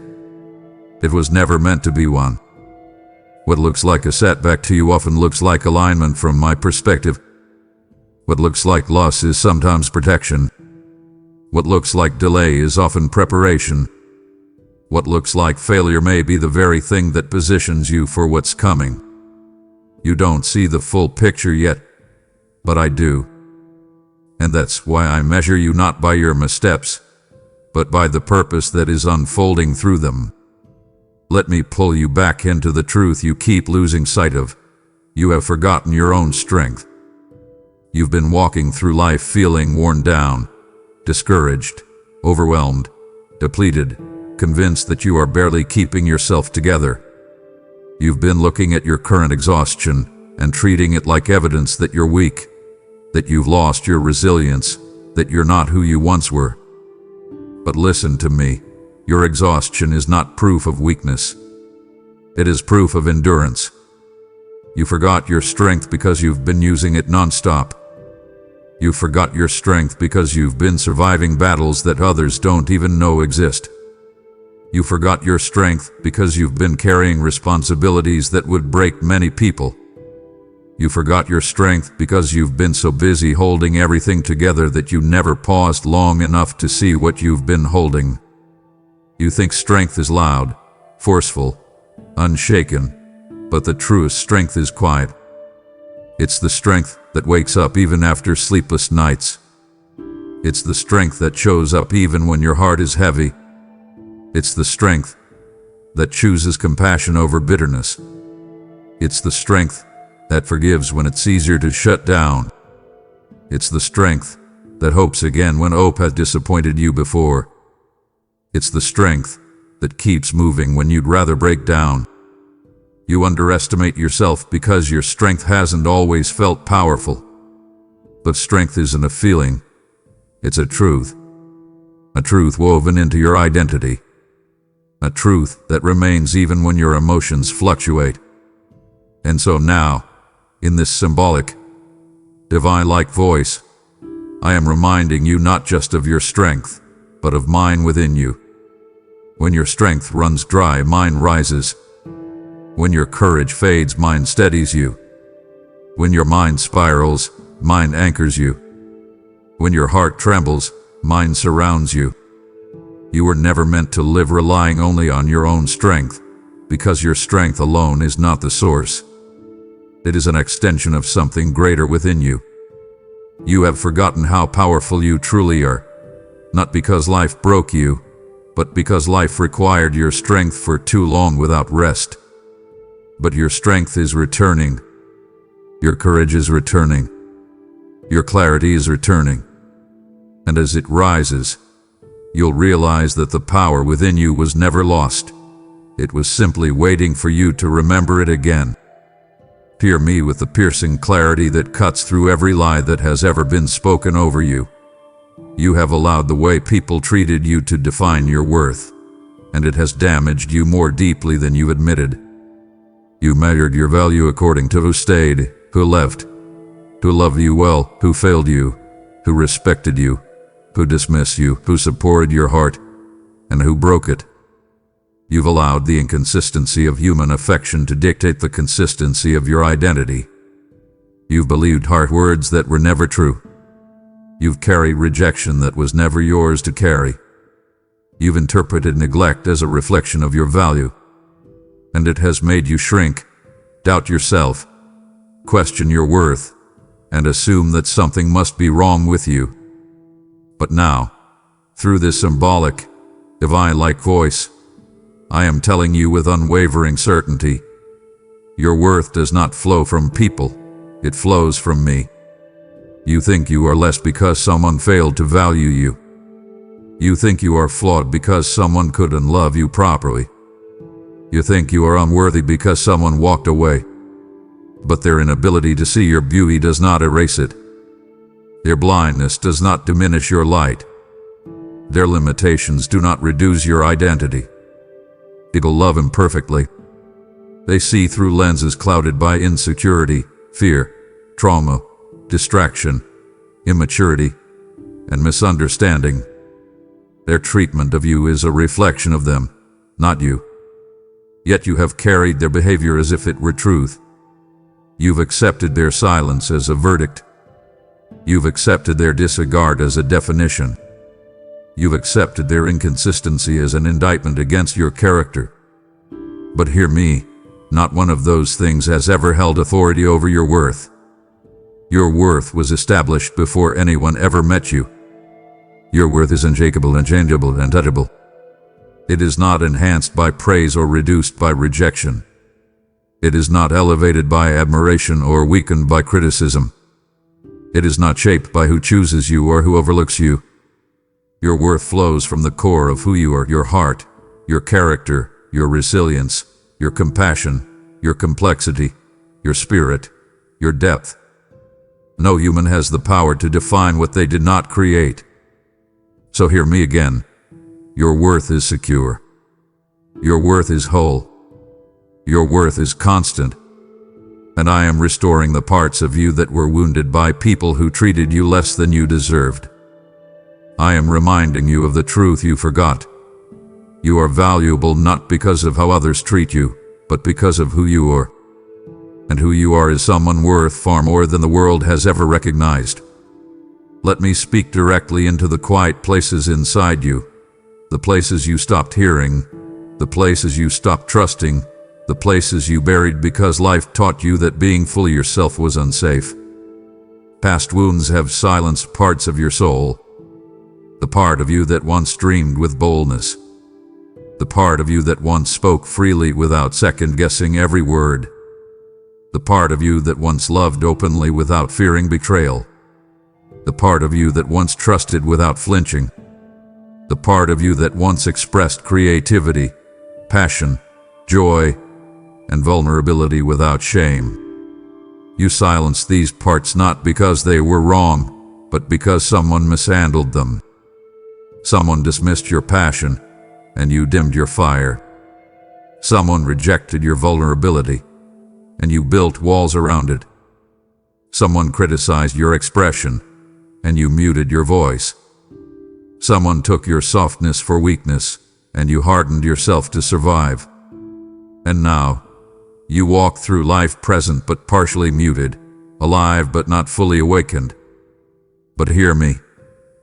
I am awakening the silenced parts of you, not to expose you, but to restore you.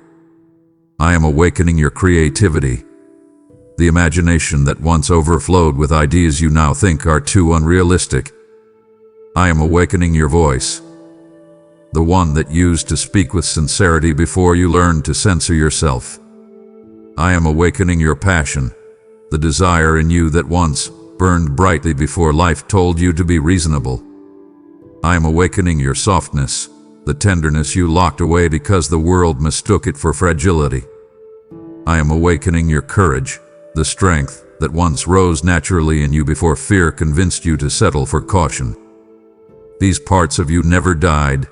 They only fell asleep beneath layers of hurt. You may resist at first because reopening what was once wounded feels risky. But restoration always requires awakening. You are not being returned to who you were. You are being brought into a stronger, wiser, more grounded version of yourself, where your soul speaks again, where your heart feels again, where your voice carries again. The world needs the whole you, not the silenced you. And you need the whole you, too. This awakening will be gentle.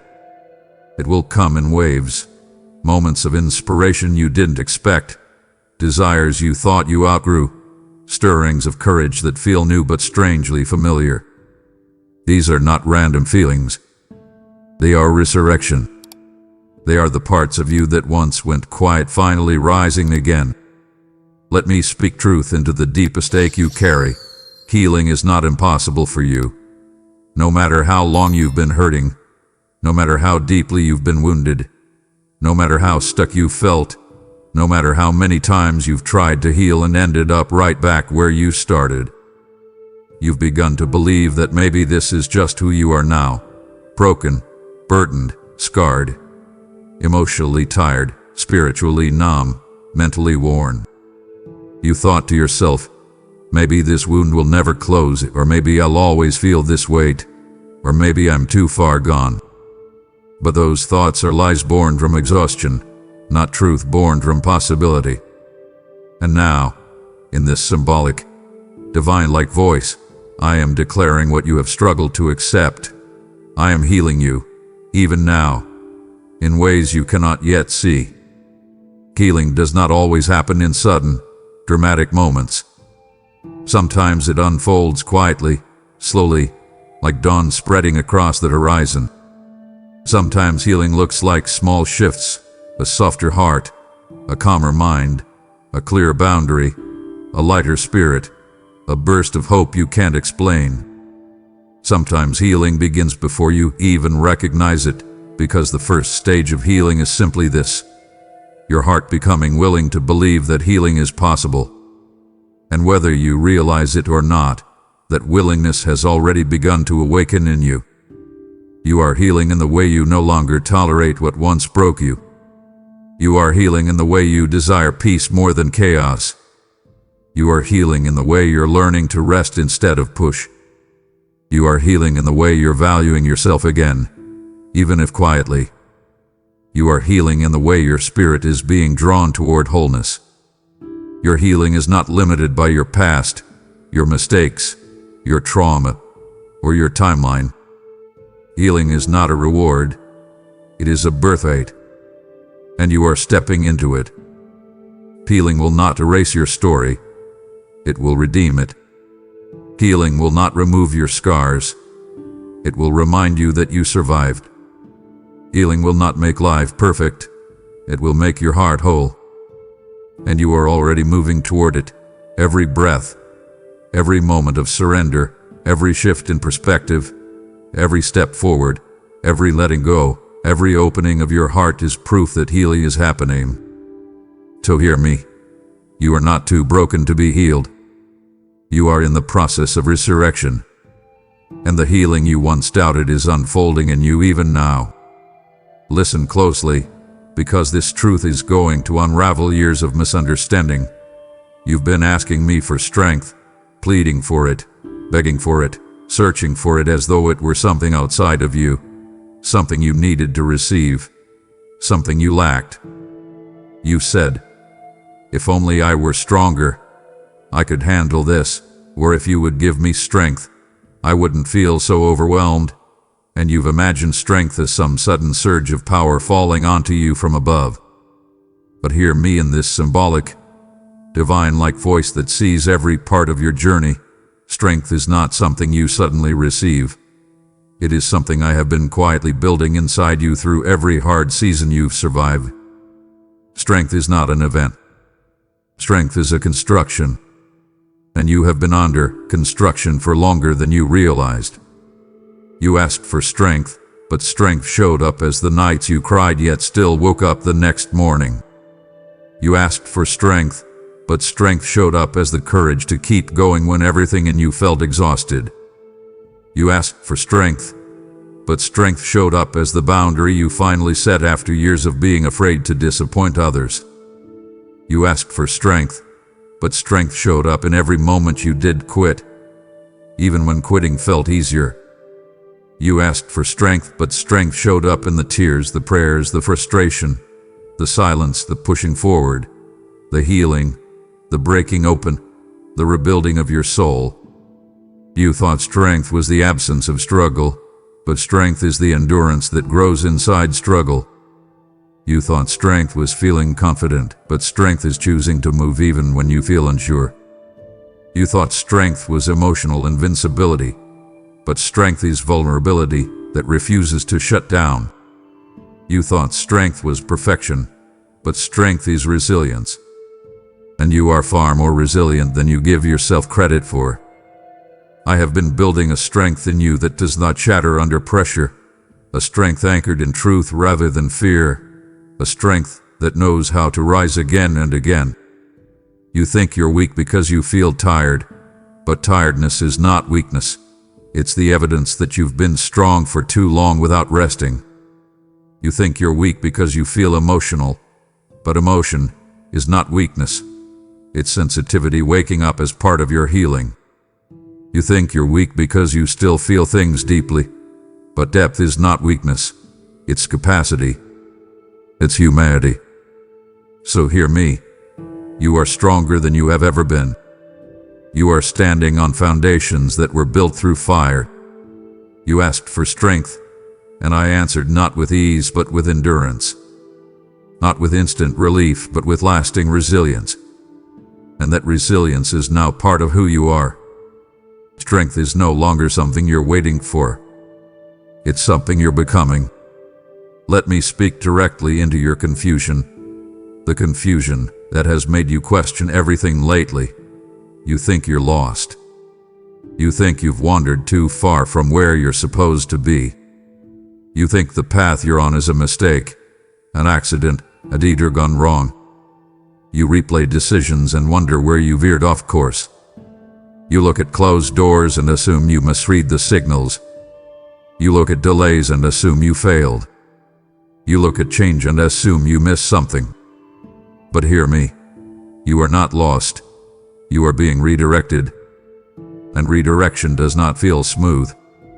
It feels like uncertainty, like stillness, like transition, like pause, like waiting, like being pushed into unknown territory. But none of that means you've lost your way. It means something better is being prepared. You think feeling disoriented means you're failing, but disorientation is often the first sign of transformation. You're not being punished. You're being positioned. Most people never recognize the difference between being lost and being led into a new direction. Being lost feels like abandonment, but redirection feels like unfamiliarity. You're not abandoned. You're simply not where you used to be. And that's because where you used to be can no longer contain who you're becoming. You've outgrown environments you stayed in too long. You've outgrown relationships that kept you small. You've outgrown habits that no longer match your identity. You've outgrown versions of yourself built in survival mode. And growth, real, deep, irreversible growth, requires movement. It requires shifting. It requires letting go. It requires being guided into new territory. But because this guidance feels unfamiliar, you mistook it for being lost. Hear me clearly. This discomfort is direction. This uncertainty is realignment. This restlessness is preparation. This transition is intentional. You are not wandering aimlessly. You are being moved toward purpose. The dreams you still carry are not random. They are compasses. The desires that won't leave you alone are not accidents. They are road signs.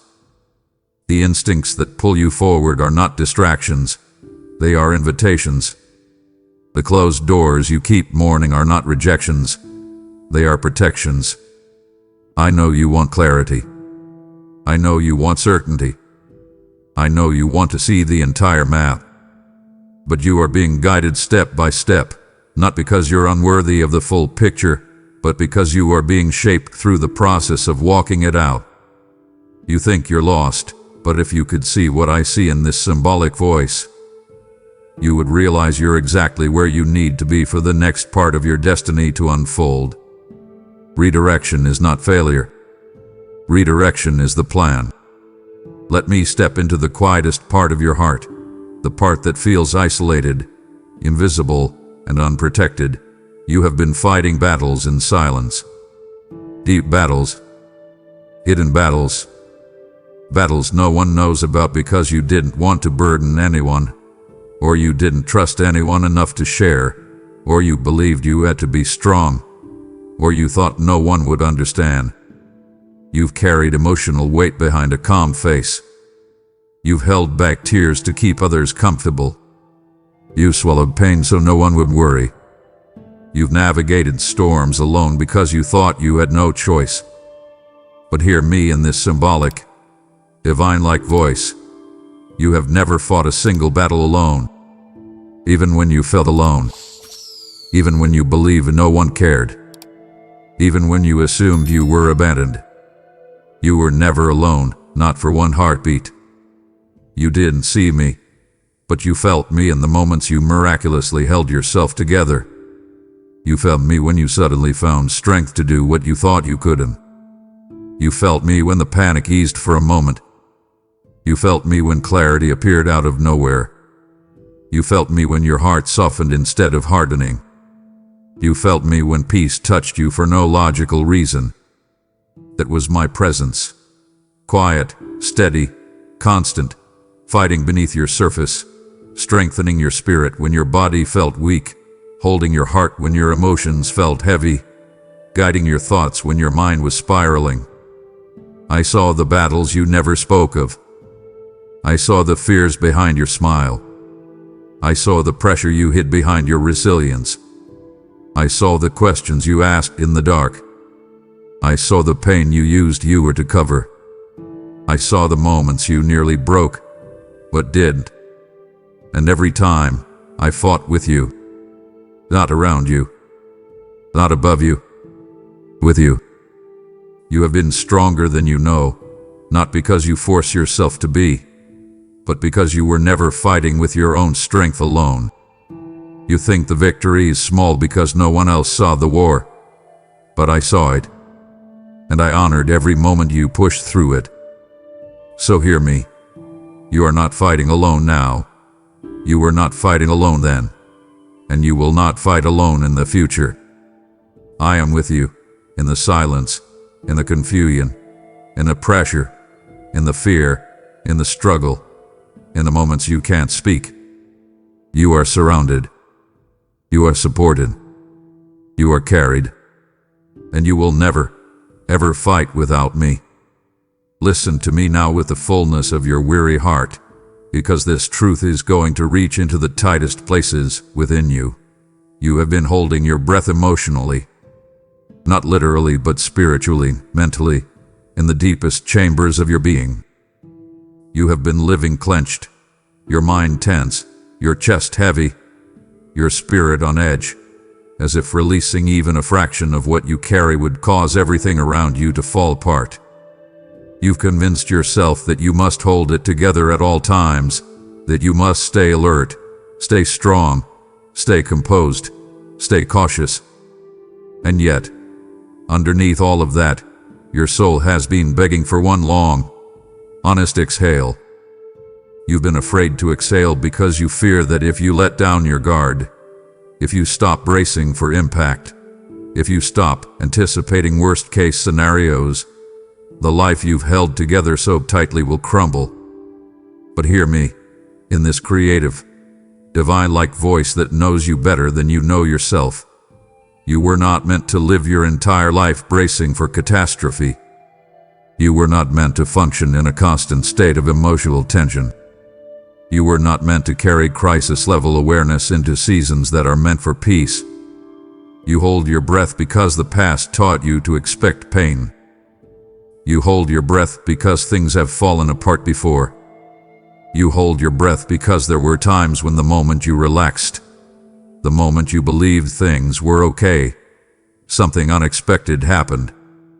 And so your heart learned to stay guarded, hyper-aware, always ready to defend itself against disappointment. But that survival mechanism, though once necessary, is now stealing the life you're meant to experience. It keeps you living half-alive, constantly anticipating a storm instead of noticing the sunlight right in front of you. It keeps you from absorbing joy, from feeling safe, from trusting blessing, from resting in a present moment. But I am teaching you something new now. You can exhale without losing control. You can soften without falling apart. You can rest without the world slipping away from you. You can stop bracing for disaster and start receiving peace. I am holding what you fear will collapse. I am securing what you think depends entirely on your vigilance.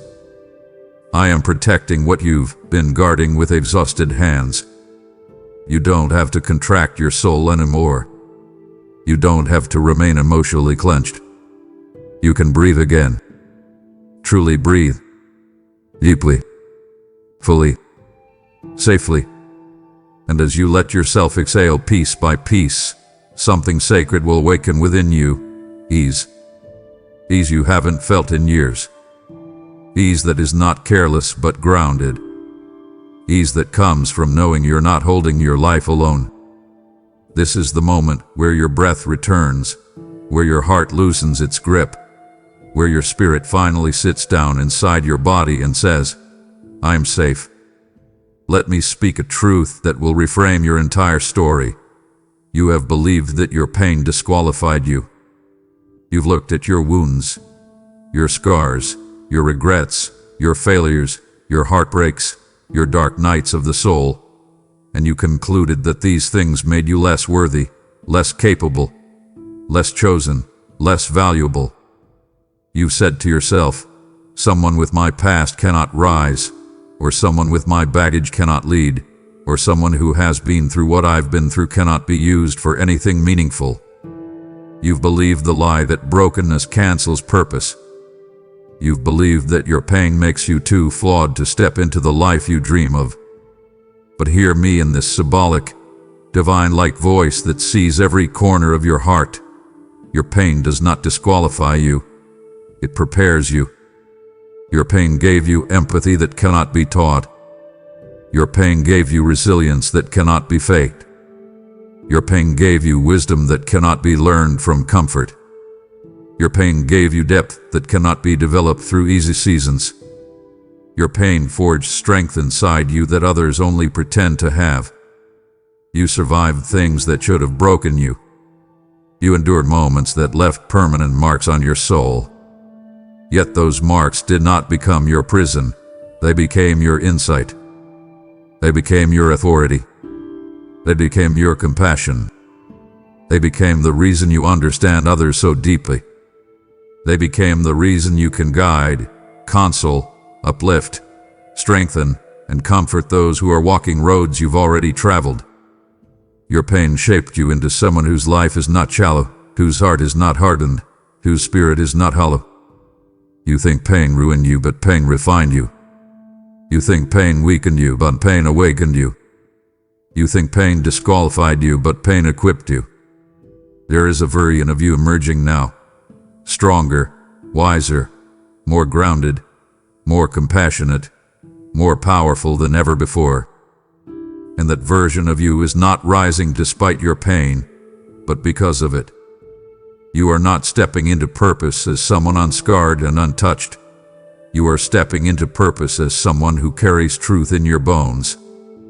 And the truth is what makes you ready. Pain did not push you away from destiny. Pain pushed you directly into it. Let me speak into the frustration that has quietly weighed on you. You have mistaken delays for denials. You've interpreted unanswered prayers as rejections. You've seen waiting seasons as signs that nothing good is coming. You've looked at the timing of your life and concluded that something must be wrong, either with you, with your path, or with your future. You've said to yourself, "Why is this taking so long?" Or "Why hasn't this happened for me yet?" Or "Why do others receive what I've prayed for while I continue waiting?" Delays have made you feel forgotten. Delays have made you feel passed over. Delays have made you feel like your dreams are slipping away. But hear me with absolute clarity. Your delays are not denials. Your delays are alignment. Your delays are preparation. Your delays are protection. You assume that slow movement means no movement, but growth often happens in secret long before it is visible. You assume that silence means nothing is happening, but the quiet seasons are often where the deepest restructuring of your life takes place. You assume that waiting is punishment, but waiting is a setup, a divine arrangement of circumstances, timing, maturity, readiness, and opportunity. There are things you asked for when your heart was not ready to sustain them. There are doors you wanted to walk through before the foundation beneath you was stable enough to handle them. There are blessings you longed for that would have overwhelmed you if they came too soon. There are relationships you desired that needed more healing, either in you, in them, or in both. There are dreams that required more time to ferment, deepen, and align with the person you are becoming. Your delay is not a no, it is a not yet. And not yet is not rejection. It is intentional timing. It is divine orchestration. It is alignment behind the scenes. It is preparation wrapped in patience. You feel stuck because something inside you is growing beyond your current season. You feel restless because you are outgrowing what used to fit. You feel impatient because you can sense what is coming before you can see it. That is not stagnation. It is transition. It is the moment before the shift. It is the deep breath before breakthrough. So hear me, nothing has been denied. Nothing has been wasted. Nothing has been delayed without purpose. What is coming is greater than what you lost, greater than what you prayed for, greater than what you expected. Delays are not the end of your story. They are the reason the next chapter will be better than you imagined. Hear me with the full intensity of a truth that has been waiting years to reach you. You have been carrying responsibilities that do not belong to you. You've taken on the emotional weight of others, their fears, their disappointments, their expectations, their healing, their reactions, their well-being, as if you were the keeper of every heart except your own. You stepped into roles you were never called to fill: the fixer, the mediator, the provider, the rescuer, the one who absorbs tension so others don't feel it, the one who stays strong so others don't fall apart, the one who carries burdens no one even acknowledges. And while you've done this out of love, loyalty, and a deep desire for peace, the truth is that these responsibilities have drained you in ways you cannot put into words. But hear me clearly, in this symbolic, divine-like voice filled with compassion and authority. I am releasing you from the weight that was never meant to rest on your shoulders. You think it is noble to carry everyone. You think it is holy to never say no. You think it is righteous to sacrifice yourself for the comfort of others. But sometimes what you call responsibility is actually fear. Fear of disappointing someone, fear of being misunderstood, fear of being seen as selfish, fear of being replaced, fear of losing connection. And so you take on more than your spirit was ever designed to hold. You absorb what is not yours. You fix what is not your assignment. You hold together what should naturally fall apart. You feel accountable for everyone around you while leaving your own heart neglected. But hear me, you cannot save everyone. You cannot carry everyone. You cannot heal everyone. That is not your calling, nor is it your burden. The responsibilities that crush you are not the ones I gave you. They are the ones you inherited from fear, pressure, culture, family patterns, and old wounds. You were trained to believe that your value is in how much you can hold, but your true value is in who you are, not what you carry. And now, I am gently taking burdens out of your hands, burdens that were breaking you, stretching you beyond capacity, draining your joy, and aging your spirit. I am returning to you the freedom to breathe, to rest, to tend to your own soul without guilt. This release will feel unfamiliar at first. You may feel selfish when you begin to protect your peace. You may feel guilty when you say no. You may feel uncomfortable when you stop overextending. But these feelings are not signs you are doing wrong. They are signs you are healing from a lifetime of emotional overresponsibility. I am teaching you to carry only what is yours. I am teaching you to let others carry their own growth. I am teaching you to trust that the world will not fall apart if you rest. Your soul was never meant to live in a state of constant overextension. This is the season where you learn to lay down what does not belong to you, and finally feel how light your life was always meant to be. Let me speak directly into the fear that has kept you smaller than your destiny. You have dimmed your light. Not because you lack brilliance, but because you learned to hide it. You've made yourself quieter, softer, less visible, less expressive, less radiant, simply because you feared judgment, jealousy, rejection, or misunderstanding. You've lived with the belief that shining fully would cost you relationships or acceptance. You've been told, directly or indirectly, that being too bright makes others uncomfortable, that being too confident looks arrogant, that being too gifted is threatening, that being too joyful is naive, that being too passionate is too much. And so you trimmed parts of yourself. You faded into the background. You minimized your gifts. You became a watered-down version of yourself for the sake of fitting into spaces not meant for you. But hear me in this symbolic, divine-like whisper.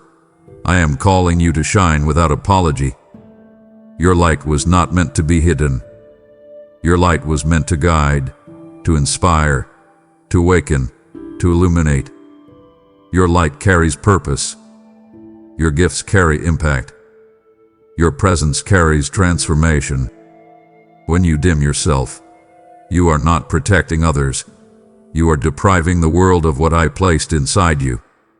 You were not meant to blend in. You were meant to stand out with humility, strength, and authenticity. You were created with a radiance that is not loud but powerful, not arrogant but undeniable. Every time you shrink to avoid judgment, a piece of your soul tightens. Every time you silence your voice to avoid conflict, your spirit dims. Every time you minimize your accomplishments, something inside you mourns. You were not meant to live pushed into the shadows. The world needs your originality, your perspective, your creativity, your passion, your wisdom. Your light is not a threat. It is a blessing. And those who are intimidated by your light are not aligned with your elevation. It is time to shine again, to speak with clarity, to dream boldly, to walk with confidence, to live unhidden. Not for attention, but for alignment. Not for applause, but for purpose. Not for ego, but for impact. You shine not to prove anything, but because it is who you naturally are. Your light honors the one who gave it to you. Your light liberates others who have been afraid to shine themselves. Your light shifts atmospheres and awakens hearts. So hear me, shine. Shine fully. Shine freely. Shine boldly. Shine gently. Shine in your way, in your timing, in your unique expression. Shine without apology. Those who are meant for you will rise with you, not shrink away from you. This is the season where you stop hiding your brilliance and step into the fullness of who you were always meant to be. Let me speak into the deepest wound you carry, the wound that shaped your relationships, your expectations, your boundaries, and your view of yourself. You have believed you must earn love. You've believed that to be loved, you must perform. To be loved, you must prove your worth. To be loved, you must be easy, agreeable, selfless, low maintenance, pleasing, quiet about your needs, strong even when you're hurting, generous even when you're depleted. Somewhere along your journey, you learned that affection was conditional, that approval depended on behavior, that being chosen required perfection. And from that belief, you formed a survival pattern. If I am good enough, they will stay. If I am strong enough, they will need me. If I am quite enough, they won't get upset. If I am everything they want, maybe I will finally be loved. But in this symbolic, divine-like voice that sees the truth beneath every wound, hear me. You were never meant to earn love. You were meant to receive it freely, without bargaining, without bending, without losing yourself, without paying for affection with pieces of your soul. Real love is not earned. Real love is given. Real love is steady. Real love is gentle. Real love stays not because you're perfect, but because you're valued. The love you grew up craving, the love you begged for emotionally, the love you tried to buy with self-sacrifice, that was human love shaped by human limitations. But the love I speak of now, the love I offer in this devotional expression, is different. It does not rise and fall based on performance. It does not withdraw when you struggle. It does not diminish when you make mistakes. It does not evaporate when you feel unworthy. My love is not fragile. My love is not conditional. My love is not earned. It is inherent. It is woven into your existence. You carry emotional scars because you spent years trying to earn what should have been given. You were trained to believe that love is transactional. But I am healing that belief now. I am teaching you that you do not have to prove yourself to be loved. You do not have to shrink yourself to be chosen. You do not have to sacrifice your needs to remain worthy. Love was never meant to cost you your identity. Love was meant to nurture it. And as this truth sinks in, something inside you will begin to loosen, soften, and rest. You will stop chasing love. You will start receiving it. You will stop fearing abandonment. You will start walking in belonging. You will stop molding yourself into who others want you to be.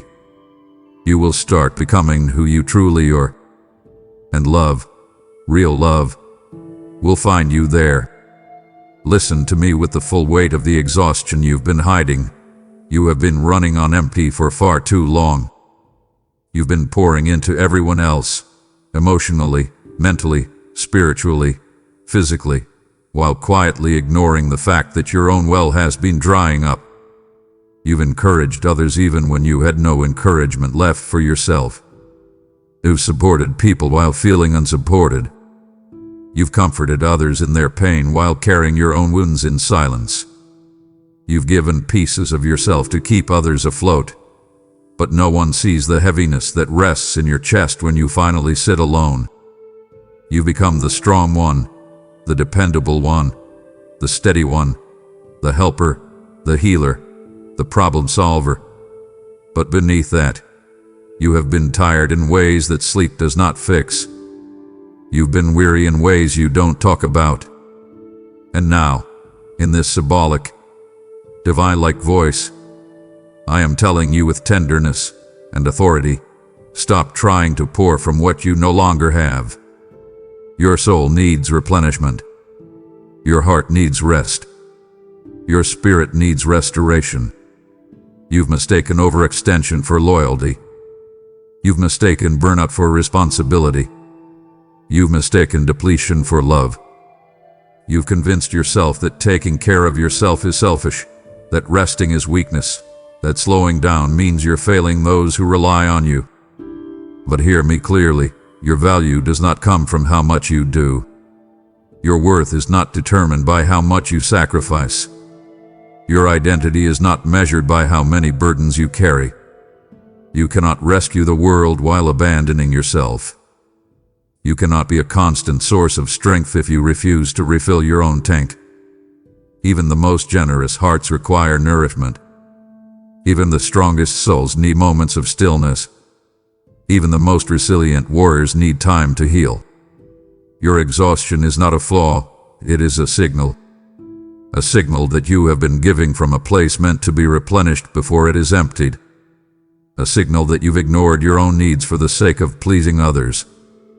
A signal that you've operated in survival mode long after the danger has passed. a signal that you've been functioning out of habit instead of wholeness. And now, I am calling you to pause, not because you're failing, but because you're worthy of rest. I'm inviting you to stop trying to be everything for everyone except yourself. I am guiding you back to your own heart, your own healing, your own breath. You deserve the same care you offer others. You deserve the same compassion you freely give. You deserve the same tenderness you extend. You deserve space to breathe without guilt. You deserve time to replenish without apologizing. And as you learn to refill your soul, you'll discover something beautiful. Rest does not make you less. Rest makes you whole again. Let me speak directly into the anxious rhythm that has been driving your life. You have been moving fast, too fast, not because you enjoy the pace, but because you fear what will happen if you slowed down. You fear the thoughts that might catch up to you. You fear the emotions that might surface. You fear the silence that exposes what you've been avoiding. You fear losing control, losing progress, losing momentum, losing relevance. And beneath all of that, you fear that if you stop moving, even for a moment, everything around you will collapse. But hear me in this symbolic, divine-like voice that sees the truth beneath your rushing. Slowing down is not what will make your life fall apart. Slowing down is what will save you. You think constant motion equals strength, but constant motion is often a sign of inner unrest. You think productivity equals purpose, but purpose is found in clarity, not in speed. You think urgency equals importance, but urgency can be a disguise for fear. Fear of failure, fear of stillness, fear of facing yourself. You have trained your mind to believe that stopping equals danger, that rest equals irresponsibility, that pausing equals weakness. But hear me, rest is not weakness. Rest is wisdom. Stillness is not stagnation. Stillness is alignment. Pausing is not losing. Pausing is positioning.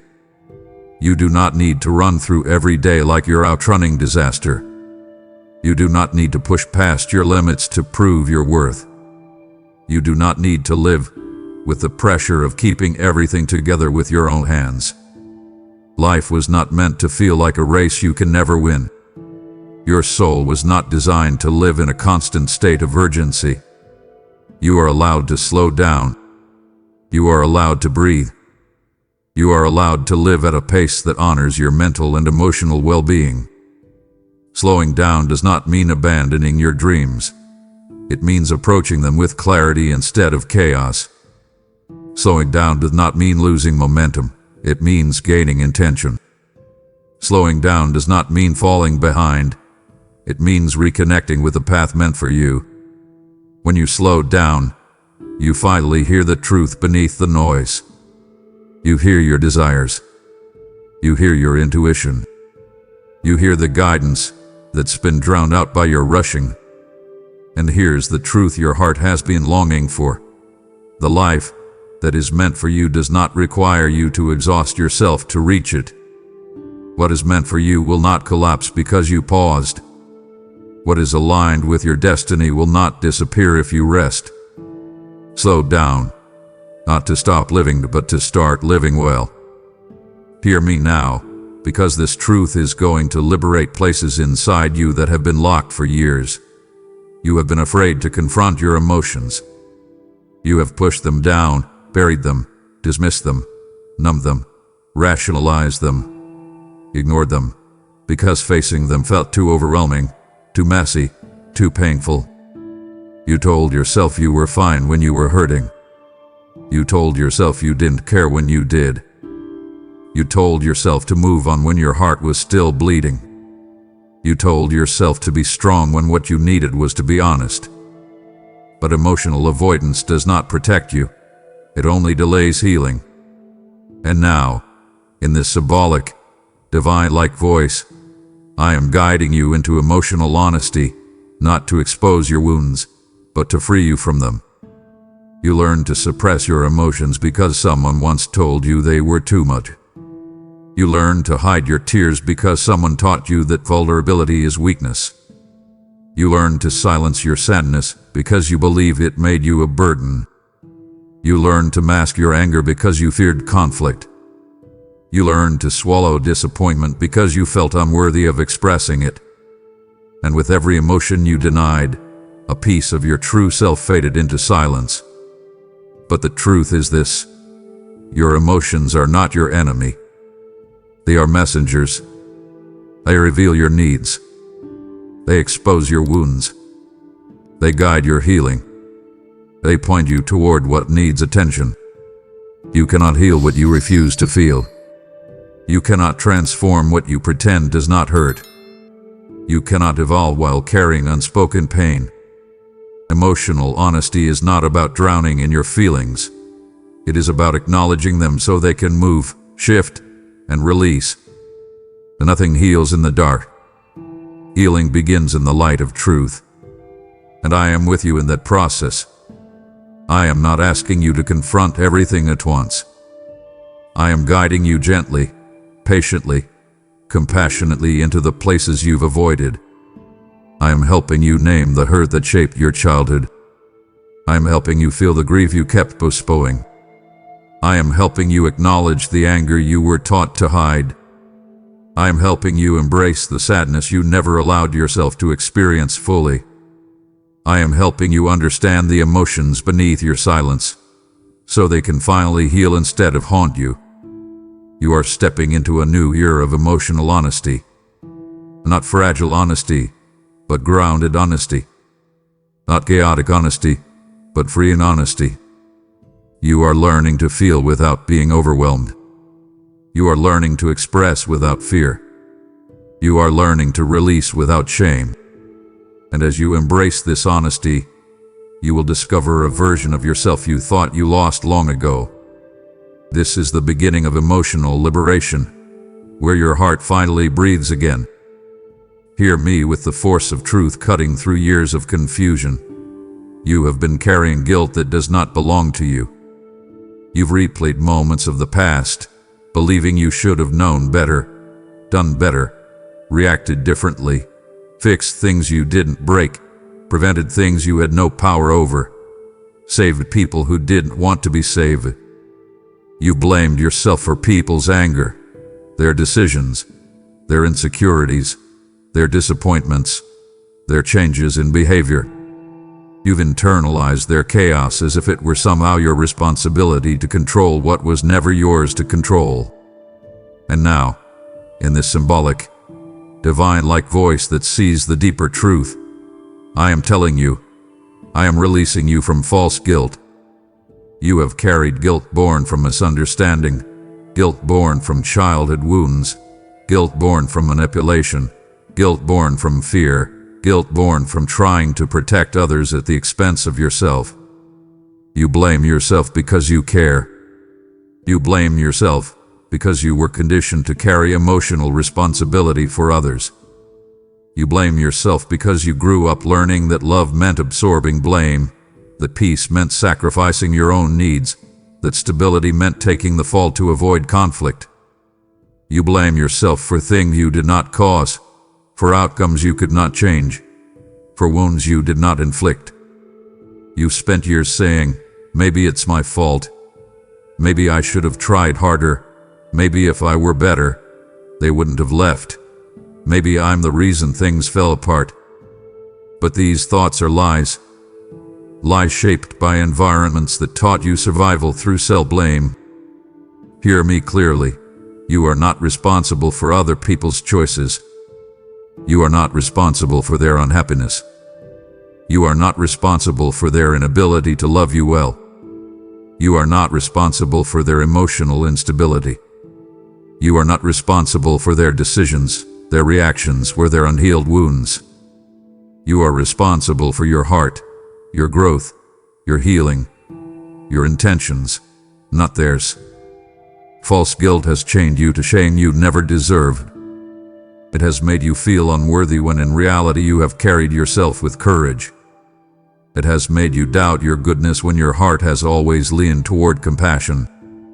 It has made you second-guess your decisions when you were doing the best you could with what you knew. You are being freed from that now. This release will feel like your spirit finally exhaling after years of pressure. You are stepping out of blame and into clarity.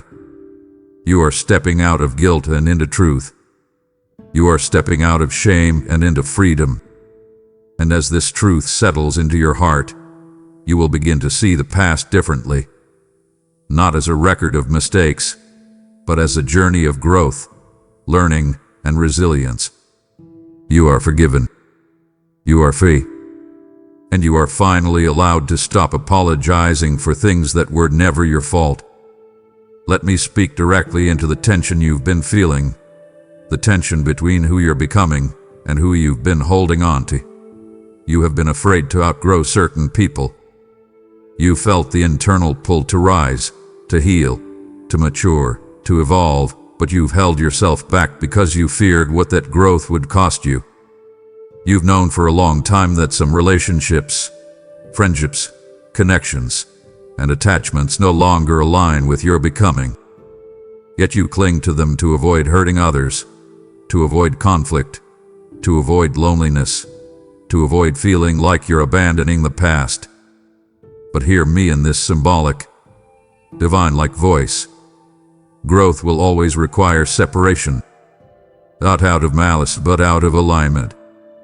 Not because you're better than anyone, but because you're becoming someone different. You've outgrown conversations that drain you. You've outgrown environments that stifle you. You've outgrown connections rooted in old versions of you. You've outgrown people who prefer your brokenness over your healing. You've outgrown dynamics that depended on you staying small. You've outgrown relationships that revolve around guilt instead of growth. And this is not betrayal. It is transformation. You are evolving, and your spirit can no longer thrive in spaces where you are forced to diminish yourself. It's natural to fear separation. You fear being judged. You fear being misunderstood. You fear being seen as disloyal. You fear being alone. But I need you to hear this. Not everyone can go where you're going. Not everyone grows at the same pace.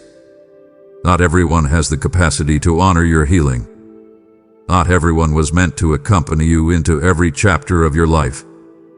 Some people were meant for a season, not a lifetime. Some relationships were meant for your survival, not your future.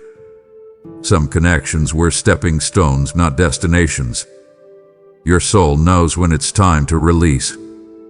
The heaviness you feel around certain people is not your imagination. It's your intuition telling you the season has shifted. Staying attached to what you've outgrown will only keep you stuck.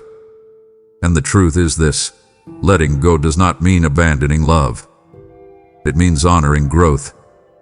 It means choosing alignment over attachment. It means trusting that the relationships meant for your future will rise with you, not hold you down. As you release what no longer fits, you make room for what is meant to arrive. You make room for healthy relationships. You make room for deeper connections. You make room for people who celebrate your becoming, not resent it. You make room for a future where your growth is not a threat but a blessing. You are not leaving people behind. You are moving forward. And those meant for you will meet you there. Let me reveal a truth that may shake your understanding of relationships. You have confused being needed with being valued. For years you believed that if people needed you, emotionally, financially, practically, spiritually, then you must matter. You equated your worth with your usefulness. You equated love with dependency. You equated belonging with being indispensable. And so you gave and gave and gave, pouring yourself into others until you were exhausted, because you feared that if they no longer needed you, they would no longer want you. But hear me in this symbolic, divine-like voice. Being needed is not the same as being valued. People need things from you because you are capable, reliable, steady, compassionate, intuitive, and strong. But needing you does not always mean they cherish you. Some need you because you fill their voids. Some need you because you support their dysfunction. Some need you because you make life easier for them. Some need you because you take on responsibility they refuse to carry. Some need you because you do the emotional labor they will not do themselves. But none of that guarantees that they value your soul, your heart, your presence, your needs, your boundaries, or your well-being. You deserve relationships where you are wanted, not just used. Where you are cherished, not just tolerated. Where you are seen, not just relied upon. Where you are valued for who you are, not what you do. You are learning now that love is not proven through how much you sacrifice. Connection is not built through how much you endure. Worth is not defined by how much you give. Real relationships do not require you to abandon yourself to stay connected. Real love does not demand constant self-neglect. Real value does not come from being overextended. This awakening may feel painful because it exposes where you've been taken for granted. It reveals imbalances you tried to justify. It confronts the truth you avoided, that some connections lasted only because you did all the work. But this is not meant to break you. It is meant to free you. You are being taught to stop tying your identity to usefulness. You are being taught to stop believing your worth depends on your productivity. You are being taught that you deserve to receive as much as you gave. And here is the deeper truth. When you separate your worth from your usefulness, you create space for relationships rooted in authenticity, mutuality, and love. You no longer attract people who only want what you offer. You attract people who treasure who you are. And that is the level of connection your heart had been longing for all along. Listen to me with the seriousness of a truth you've overlooked for far too long. You've been ignoring your inner voice.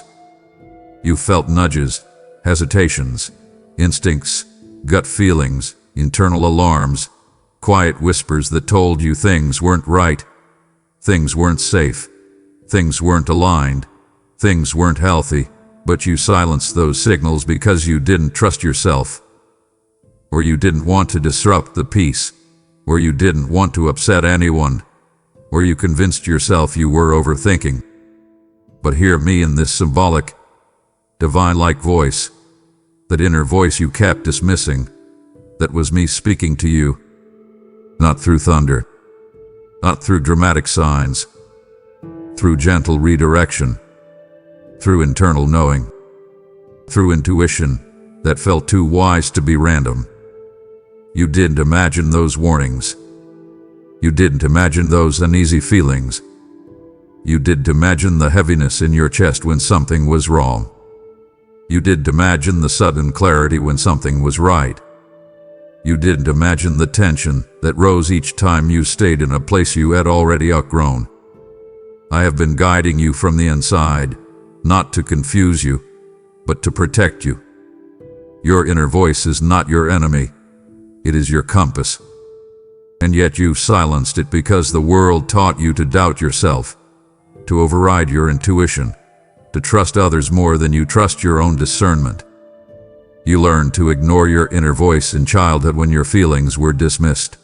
You learned to ignore it in relationships where manipulation made you question your reality. You learned to ignore it in environments that demanded compliance rather than authenticity. You learned to ignore it because being true to yourself once cost you something painful. But ignoring your inner voice has led you into exhaustion, pain, delay, and misalignment. Not because you failed, but because you disconnected from the guidance that has always been there.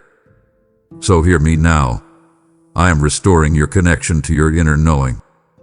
I am giving you permission to trust the instincts that protect you, the insight that warns you, the intuition that leads you toward peace. Every time something feels heavy, that's not anxiety, it's misalignment. Every time something feels light, that's not coincidence, it's clarity. Every time you feel a gentle no, that is protection. Every time you feel a quiet yes, that is direction. You are stepping into a season where your inner voice will grow louder, not because circumstances change, but because you are finally listening. You will begin to trust yourself again, trust your discernment again, trust the wisdom within you again. And as you do, your path will clear, your decisions will strengthen, your confidence will return, and your life will align with the truth you once buried. You were never meant to walk blindly. Your inner voice has been guiding you all along. Let me whisper into the part of you that trembles every time you imagine becoming more. You have been afraid of your own potential, afraid of your greatness, afraid of your capability, afraid of your power, afraid of your calling, afraid of the life you sense you were created for. Not because it's too big, but because it feels too true, too possible, too real, too aligned with the deepest part of you. You've seen glimpses of who you could become in your strongest moments, and then you pulled back because the weight of that identity overwhelmed you. You wondered, what if I fail? What if I can't handle it? What if I'm not good enough? What if it changes everything? What if people don't support me? And so you stayed small. You stayed comfortable. You stayed hidden. But hear me in this symbolic, divine-like voice. I am pushing you into the future you were made for, because who you are becoming is too powerful to remain dormant. Your potential terrifies you because it demands transformation. It demands healing. It demands courage. It demands responsibility. It demands shedding identities you once clung to. It demands walking away from comfort zones that feel familiar but suffocating. But let me tell you something. Your potential is not a burden. It is a calling. It is the blueprint of who you were always meant to be. It is the echo of purpose inside your soul. It is the future pulling you forward with a force you can no longer resist. You are afraid not because you lack ability, but because you've never seen yourself fully unleashed. You've never lived without dimming your light. You've never moved without fear of judgment. You've never allowed your gifts to flow without restraint. You've never spoken with the full strength of your voice. You've never stepped into opportunities that match your capacity. But now, your potential is waking up with a force that cannot be suppressed. I am pushing you not violently but purposefully. I am pulling you out of stagnation. I am stirring things inside you that you can no longer ignore. I am igniting your creativity, your courage, your confidence, your ambition. I am aligning your steps with opportunities that require you to rise. And though fear whispers that you're unqualified, I am whispering louder. You are ready. Ready not because you feel ready, but because everything inside you is shifting toward alignment. You will walk into the life you were created for, not by accident, but by awakening. And when you step into that future, you will realize something profound. You were capable all along. Let me speak into the isolation you've wrapped around your heart. You have been trying to heal alone. You've been carrying your wounds privately, processing your pain silently, navigating emotional darkness without allowing anyone close enough to see the depth of what you feel. You've convinced yourself that healing is something you must do independently, that you must figure it out, fix it, suppress it, overcome it all by yourself. But the truth is this: healing was never meant to be a solitary journey. Not emotionally, not spiritually, not mentally, not relationally. You were not designed to mend your soul in isolation. And now, in this symbolic, divine-like voice, I am calling you out of the loneliness you've mistaken for strength.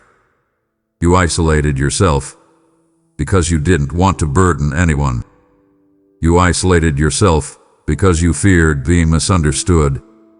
You isolated yourself because you were taught that vulnerability is weakness. You isolated yourself because you didn't trust anyone with your truth. You isolated yourself because you didn't want to face the emotions connection often triggers. But healing cannot flourish in hiding. Healing requires tenderness. Healing requires safety. Healing requires connection. Healing requires presence. Mine, theirs, yours. You do not heal by becoming smaller. You heal by becoming seen. You heal by being held. You heal by being supported. You heal by allowing comfort where fear once ruled. I have been trying to send you help through people, moments, insights, conversations, inner nudges, but you've rejected that help because you believe healing alone made you stronger. But healing alone only makes you harden. Healing together makes you whole. And now, I am guiding you toward community, toward connection, toward relationships that nurture instead of drain, toward people who will hold space for your heart without judgment, toward safe places where your emotions can breathe rather than hide, toward support that strengthens instead of weakens. You are not weak for needing others. You are human. You are wired for relationship. You are built for connection. Healing is not a private battle. It is a shared journey. And as you allow others into your process, you will discover something sacred. Your wounds are not too much. Your emotions are not too heavy. Your story is not too complicated. You were never meant to heal alone, and now you won't. Hear me with the weight of a truth you've been running from. You have been afraid to admit what you truly want, afraid to name your desires, afraid to speak your longings out loud, afraid to confess the dreams that keep tapping at your heart, afraid that wanting more makes you ungrateful, unrealistic, selfish, or naive, afraid that if you say what you desire, you'll be disappointed again. So you've kept your deepest desires locked away, tucked beneath layers of responsibility, fear, and emotional self-protection. But hear me now in this symbolic, divine-like voice. Your desire is not a problem. It is a compass. Your desire is not a weakness. It is a revelation. Your desire is not a burden. It is the doorway to your destiny. You think desire is dangerous because people once shamed you for wanting too much, or life once punished you for dreaming too boldly. You've told yourself, I shouldn't want this. It's too late. It's too big. It's not practical. I'm not worthy. It'll never happen for me. But the truth is this. The desires that will not leave you alone are the ones that were planted in your soul on purpose. They are signals of where your life is meant to go. They are clues about your purpose. They are reflections of your calling. They are whispers of what is possible for you. Your heart doesn't long for random things. Your soul does not yearn for illusions. The desires that persist, the ones you can't silence even when you try, those desires are invitations. Invitations into expansion. Invitations into healing. Invitations into alignment. Invitations into courage. Invitations into the future I've been preparing you for. You've been afraid to admit what you want because desire makes you vulnerable. It exposes your hope. It reveals your hunger. It awakens your spirit.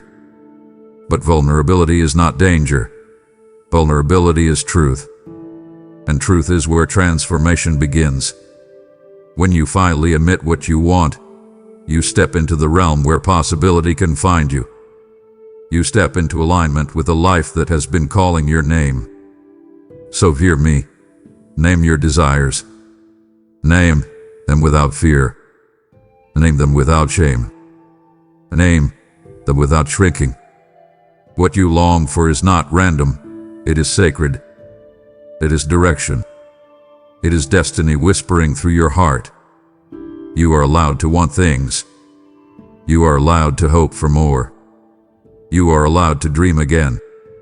And as you embrace desire, the path toward fulfillment will begin to unfold beneath your feet. Step by step, moment by moment, truth by truth. Let me speak directly into the hesitation that has been holding you back for years. You have been living as though you're waiting for permission. Permission to start. Permission to try. Permission to change. Permission to grow. Permission to speak. Permission to rest. Permission to take up space. Permission to exist as your full self. You've been waiting for a sign, for encouragement, for validation, for certainty, for someone to say, yes, now is the time, where yes, you deserve this, where yes, you're ready. But hear me now in this symbolic, divine-like voice that cuts through every delay. You are allowed to begin. You do not need anyone's approval to step into your next chapter. You do not need external confirmation to become who you feel called to be. You do not need permission from those who never understood your path. You've waited for permission because life taught you to seek validation before movement. You were trained to avoid failure at all costs. You internalized the fear of disappointing others. You learned to ask for approval before taking a step. And beneath all of that, you believed that others knew better than you about your own destiny. But no one else carries your calling. No one else feels your inner stirring. No one else hears the voice that whispers inside you. No one else has lived your journey. No one else can step into your purpose. Waiting has become familiar. Waiting has become comfortable. Waiting has become a form of self-protection. But waiting has also become the very thing that is suffocating your growth.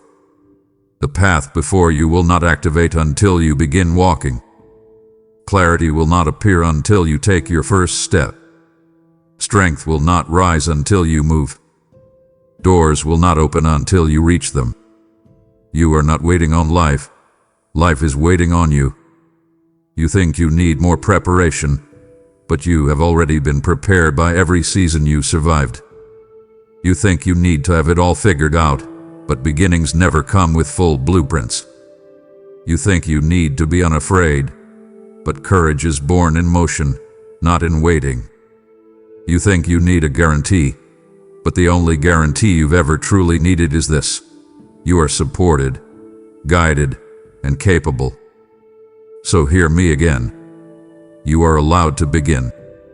Begin even if you're trembling. Begin even if you're unsure. Begin even if you feel unqualified. Begin even if you don't know the ending. Your future is not waiting for perfection. It's waiting for your yes. Let me bring light to something you have completely misunderstood. You've believed that change must come from outside you. You've been waiting for circumstances to shift, for opportunities to appear, for people to treat you differently, for finances to improve, for timing to align, for life to become easier before you transform. You've told yourself, when things get better, I'll finally change, or once everything settles, I'll step into my purpose. But hear me in this symbolic, divine-like voice that sees far deeper than your circumstances. Transformation begins within you, not outside of you. The change you've been waiting for has already started growing inside your spirit. You feel the restlessness not because your life is wrong, but because your soul is evolving. You feel the dissatisfaction not because you're ungrateful, but because you've outgrown old versions of yourself.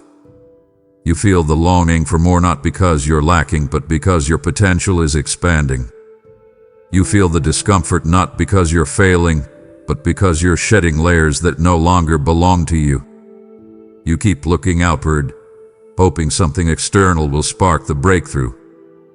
But the breakthrough is already happening beneath your skin, in your mindset, in your intuition, in your emotional capacity, in your boundaries, in your awareness, in your courage, in the parts of you that are awakening and demanding truth. You are not waiting for transformation. Transformation is waiting for you to acknowledge it. You have changed more than you realize. You're operating with wisdom you didn't have before. You're making choices from clarity instead of fear. You're seeing patterns you once ignored. You're understanding your worth with new eyes. You're recognizing red flags sooner. You're craving peace instead of chaos. You're valuing authenticity over approval. You're choosing alignment over familiarity. These are not small shifts. These are signs of transformation blooming inside you. External change will follow internal change. Opportunities will follow clarity. Relationships will follow healed identity. Breakthrough will follow alignment. Provision will follow purpose. Growth will follow readiness. What you think you lack externally is simply waiting for your inner world to fully catch up to the transformation that has already begun. You don't need to wait for life to shift. You are shifting life. You don't need to wait for change. You are becoming change. Everything you're stepping into starts with the transformation that has been growing quietly, powerfully, faithfully inside you all along. Listen to me with the fullness of your heart open. You have believed, deep down, that you are too broken to be used, too scarred, too imperfect, too flawed, too late, too wounded, too complicated, too uncertain, too weathered by life to play any meaningful role in what comes next. You've looked at your past and assumed it disqualified you. You've looked at your mistakes and assumed they ruined your potential. You've looked at your pain and assumed it made you unusable. But hear me in this symbolic, divine-like voice filled with authority, tenderness, and unwavering intention. The very things you thought disqualified you are the things I am using to prepare you. You are not too broken. You are beautifully shaped by the story that has formed you. Your wounds have given you compassion. Your struggles have given you resilience. Your losses have given you wisdom. Your heartbreaks have given you insight. Your failures have given you humility. Your pain has given you depth. And all of these things are not liabilities. They are tools. They are preparation. They are refinement. They are the shaping of someone who has lived, learned, survived, grown, and transformed. People who have never struggled cannot lead. People who have never broken cannot heal others. People who have never cried cannot speak into the sorrow of another's heart. You have lived through things that carved layers into your spirit, and those layers are what make you ready for a greater calling. You are not a shattered vessel. You are a strengthened one. You are not disqualified. You are refined. You are not ruined. You are restored. Every chapter of your story has been preparing you for impact, for purpose, for influence, for meaning, for growth. Nothing was wasted. Nothing was accidental. Nothing was too broken for redemption. You've been standing on the edge of your future believing you don't have what it takes. But I am telling you, you are exactly who you need to be for what comes next. Not perfect. Not spotless. Not unscarred. But real. Deep. Wise. Amazing. Human. Whole in ways the world cannot measure. And now, as this final message point arrives, hear me with clarity. You are being prepared for something greater. Greater than what you lost. Greater than what you hoped for. Greater than what you expected. Greater than what you believed possible. Your brokenness did not end your story. It qualified you for the next chapter. Amen.